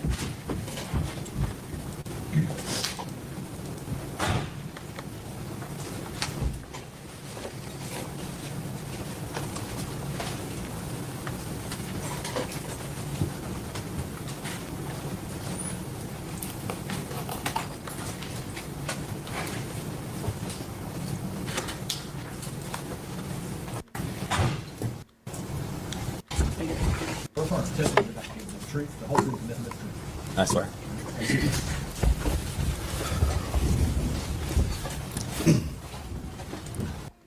Okay, you know on the Cosby Show when the oldest daughter goes off, or yeah, is it the oldest daughter? Lisa Bonet goes off and she comes back and she's married to that guy. She looks like the guy that she came back married to. Elvin, there you're right. There we go. Okay, thank you.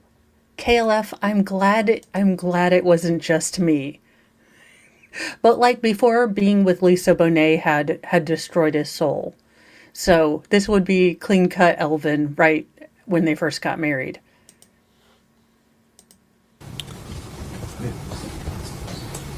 Please tell the jury your name and where you're employed. My name is Paul Duran. I'm a special agent with the FBI assigned to the Johnson City RA. Okay. And is your last name spelled D-U-R-A-N-T? Yes. Okay. How long have you been employed in that capacity? I've been employed with the FBI for about 5.5 years. Okay. And you stated your title was special agent? Yes, ma'am. Okay. Can you tell the jury a brief description of your current duties with the FBI? So as a special agent with the FBI, I'm primarily assigned to investigate crimes against children. So anything with sexual exploitation, kidnapping, human trafficking, things of that nature. Okay. Can you give the jury a brief summation of your education? Yes. So I have a bachelor's degree in finance that I attained from the University of Central Florida. I have a second bachelor's degree in biomedical science, which I also attained from the University of Central Florida. Okay. And during the time you were employed with the FBI, were you asked to aid in the investigation of missing child Evelyn Boswell? I was. What were you tasked with doing at that time? So the FBI in general was tasked with supporting our local and state partners. We did anything from interviews to phone extractions to assisting interviews outside of the state. Primarily, my responsibility was reviewing all of our documentation and looking for any patterns and things like that. Okay. When you say documentation, are you referencing digital documentation or other items? Mostly digital documentation, as well as like interviews and notes and stuff like that from the other investigative agents. Okay. And from the time you first assisted until now, have you continued to receive training in the area of forensic examination of digital devices? Yes, I have. Okay. Can you tell the jury briefly what type of training you've received? I received training through the FBI as part of the computer analyst response team technician, as well as the digital evidence examination technician. Okay. When you say response team, what does that mean exactly? Essentially, like any of the response teams, are teams that can be deployed. We can go to search warrants. For example, like we call it CART for short. The CART team would join investigative agents in the field. We would examine any computers that were on and available during the time, as well as cell phones, and then bring those back to our office for further examination and extraction. So CART is short for Computer Analysis Response Team? Yes. Okay. And how long have you been a part of that team? I believe about 3 years now. Okay. And have we sufficiently covered your training regarding digital evidence, or is there anything else you would like the jury to know? So that's the majority of my training with digital evidence. Does the FBI utilize forensic digital? Okay, I do have a dumb question. Yes, from the gallery. Okay, so your bachelor's degree, your first one was in finance, and then your second one was in biomedical studies. How did you become a computerologist? Like, I figured you were going to tell us that you tore apart like the trash can or something. Anywho, those were the only questions. I wanted to understand how you got interested in computers.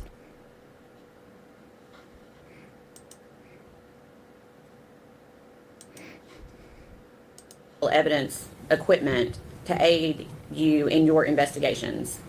Yes, so we have several different forensic softwares that are FBI approved, as well as specific devices to help us extract and image electronic devices. Okay.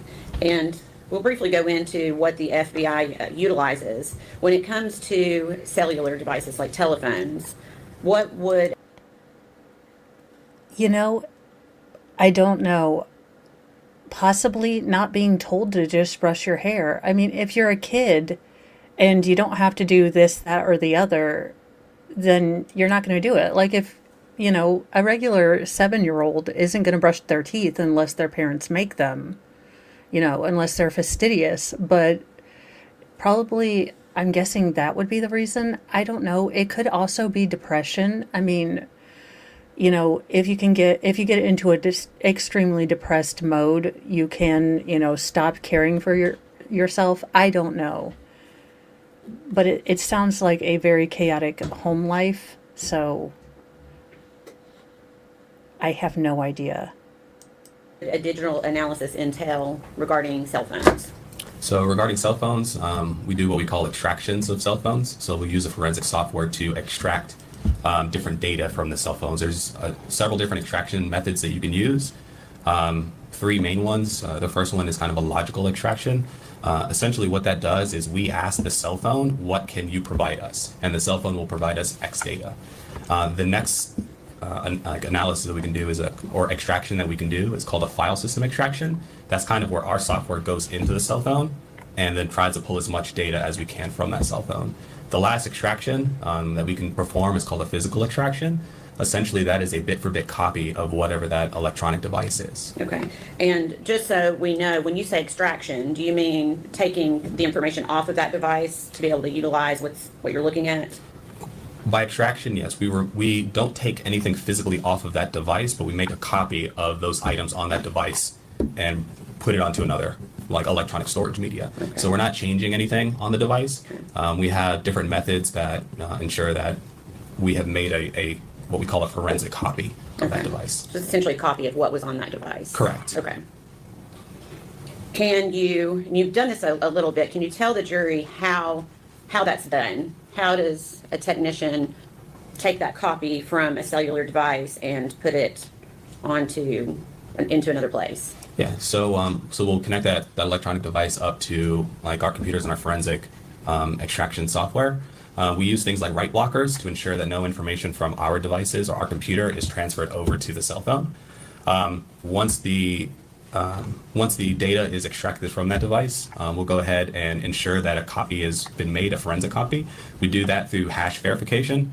There's two different ones that we use. One is MD5 hash, and the other one is SHA-256 hash. Essentially, what a hash is like a fingerprint of that electronic device. It just shows that we made a exact forensic copy of that content. Okay. Once that content is created, we transfer that to another electronic storage medium, whether that's a USB drive, whether that's just any kind of external media drive. And then we run a hash verification to ensure that that copy was not altered during that transfer process. Okay. That is typically what is done to best practice. Okay. Can you tell the jury what types of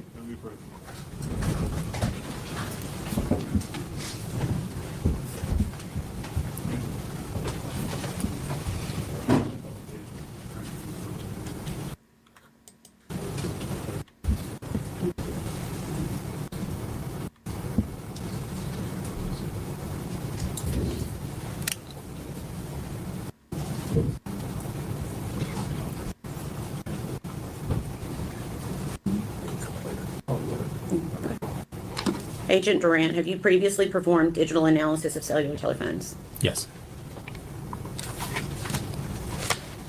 Have you previously performed analysis of social media extractions from search warrants? Yes. Okay. Your Honor, at this time, we would ask that he be made an expert in the area of forensic analysis of digital devices. That's Board Order Lucas.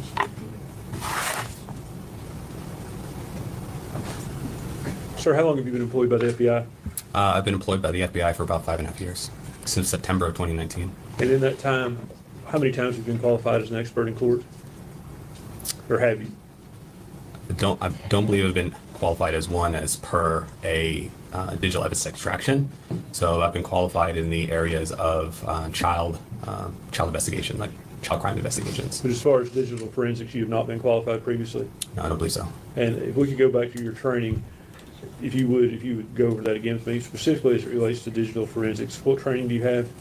In terms of digital forensics, so I have two trainings that I pretty much attended to. One was the computer analyst response team technician.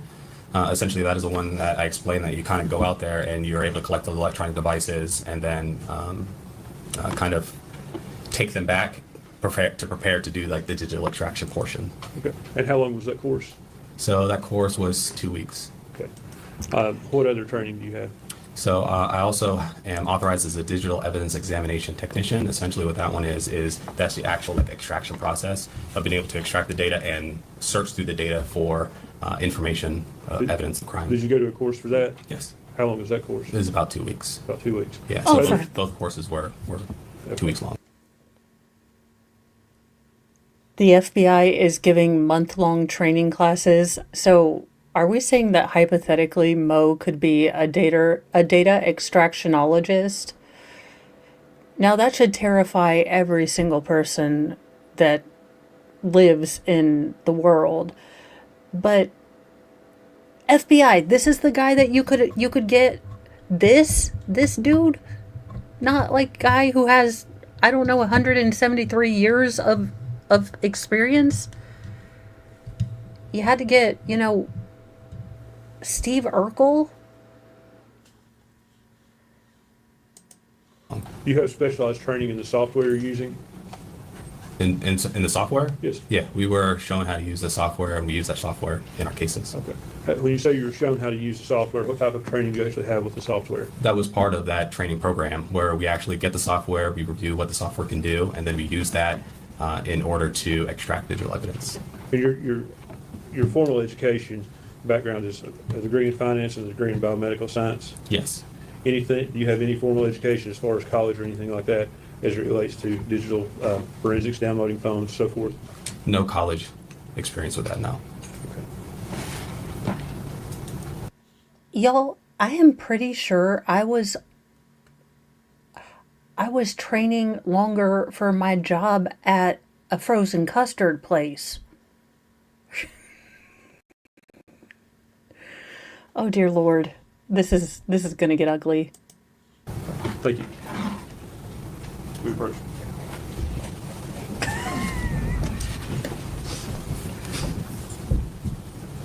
And I mean, look, I feel like the FBI sent this guy out for failure. I don't know why they sent this guy instead of, anyone who had been training for longer. But yeah, this isn't a good look, FBI.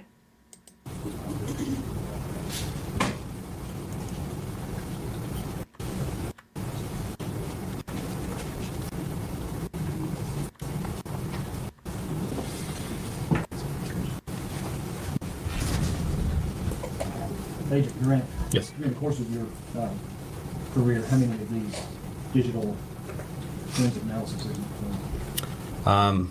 I've extracted and analyzed, I would say, approximately 30 cell phones or mobile devices, kind of cell phones, iPads, stuff like that. And in terms of computers, probably about another 20 for computers in terms of like laptops, external hard drives, and things like that. A whole 30, you say? General, what room were you asking if you have any qualified?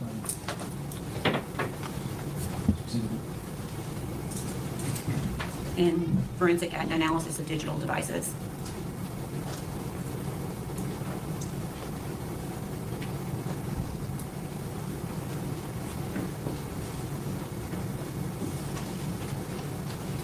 I'm going to overrule the defendant's objection. He'll be declared to be an expert in forensic analysis of digital devices. Thank you, Your Honor. Based on his training and his Well, that was a squeaker. Okay. So we're going to back up just a few questions. Back to the cellular, I believe you were testifying as to the cellular phone analysis and software that the FBI used. I believe we talked about the types of data that can be, and I think that was actually my next question. When we're talking about cellular phones or cellular devices, can you tell the jury what types of data can be obtained from an extraction of a cellular device? Yes, so extractions of cellular devices can provide a lot of different data, such as images, videos, text messages. You can do web searches, GPS, pretty much anything that could be stored on a cell phone can be found through an extraction of the cell phone. Okay.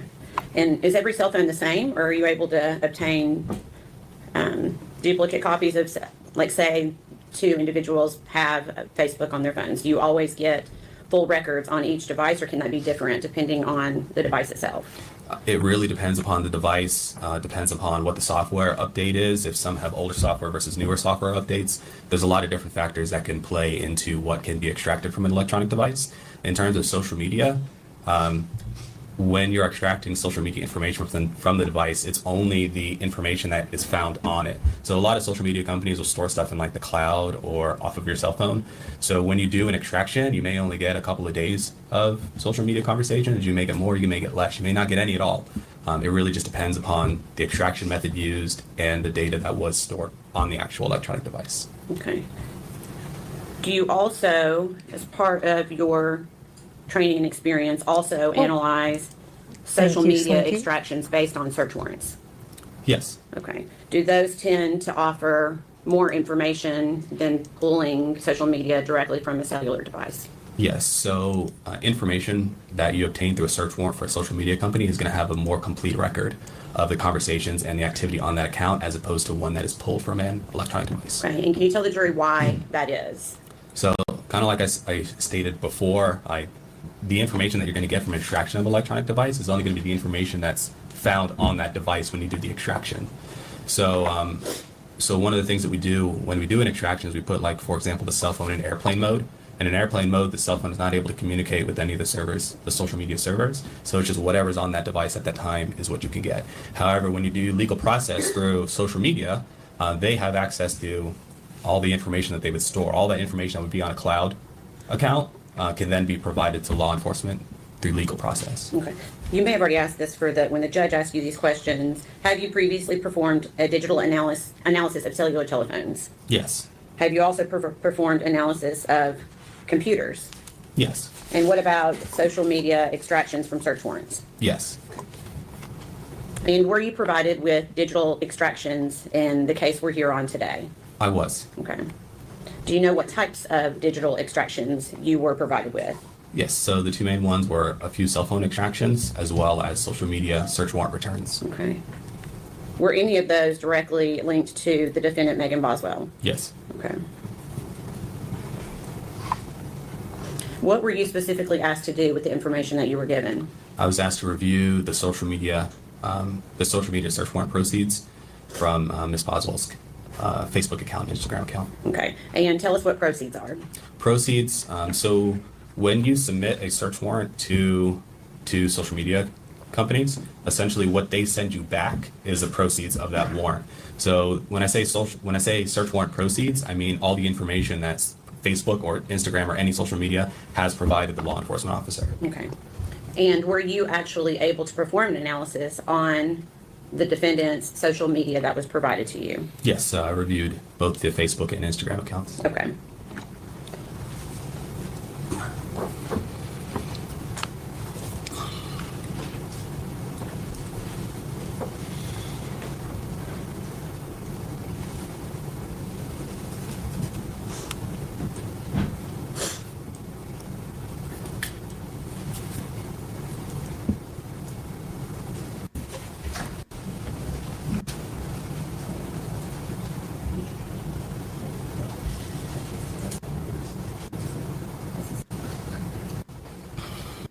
Everyone stand, please.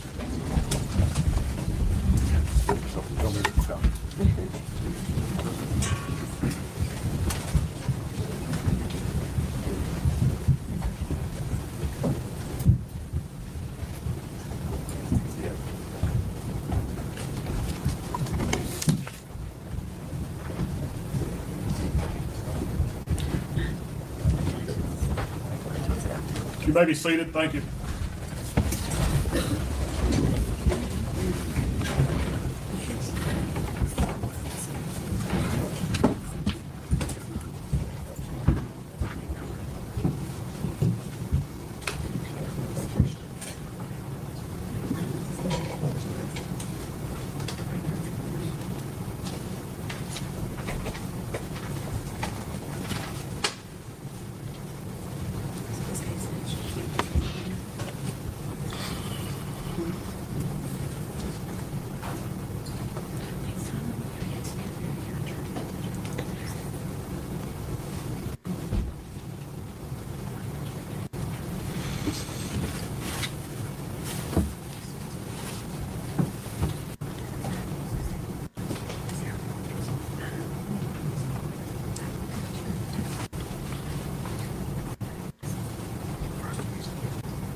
So I'm not sure what triggered the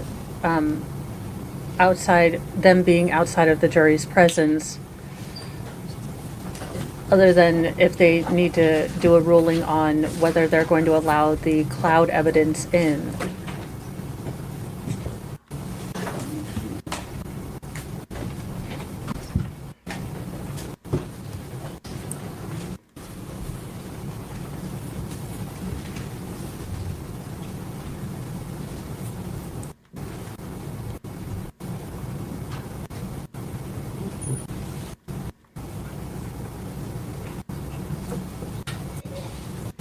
First, the state of Tennessee has fulfilled the notice requirement by filing a written notice of intent to introduce these documents, and we were not at any time notified by the defense that they were going to be opposing these.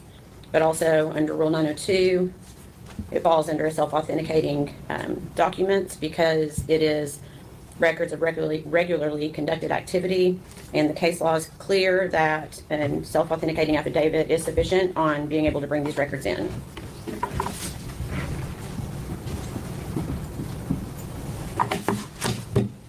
Judge, as it relates to pretrial notice, my reading of Rule 12 of the Tennessee Rules of Criminal Procedure basically sets out 5 things that must be raised pretrial: defects in the institution of the prosecution, defect in the indictment, so forth, motion to suppress, request for discovery, and a motion to sever. None of those things include this. I've objected because that affidavit is not an affidavit. It's a statement, and it should be sworn to in front of someone who is qualified to give an oath. And for it to qualify under 902, I think it has to be an actual affidavit sworn to by someone qualified to give an oath.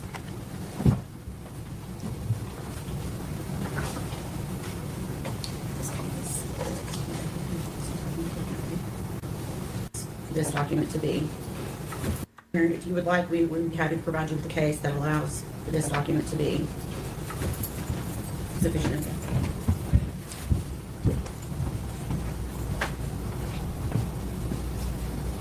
It's on page 16.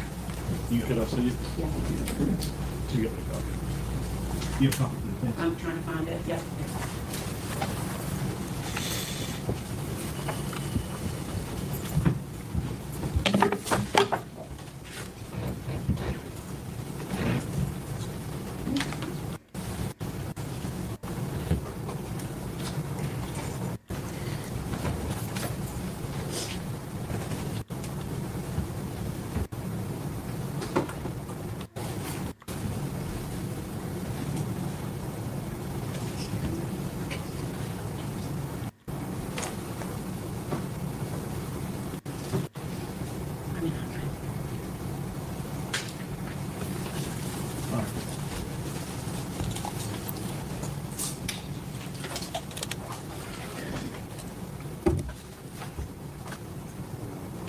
Well, I keep thinking he's going to say something, and then he's just does his eyebrow thing again.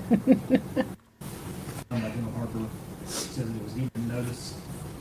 The certificate of service signed by General Harper says it was emailed to Defense Counsel on the 31st day of January 2025. It was filed February 3rd in the clerk's office.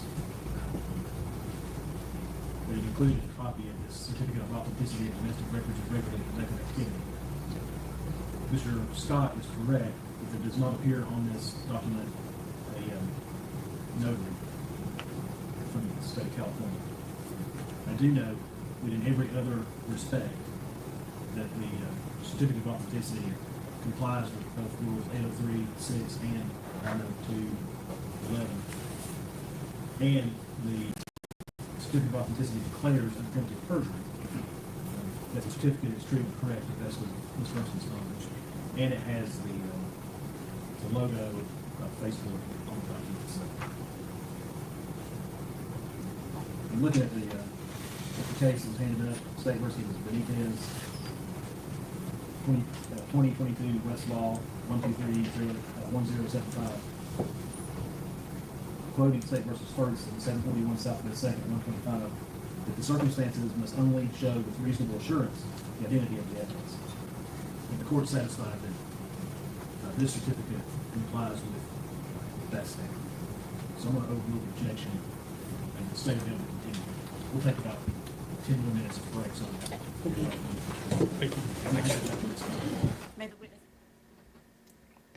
Okay, well, I think I'm going to stop today's ride on the Petty Express here so I've got little people coming in like, are we going to have dinner? Are you going to feed us? And yes, I will feed you.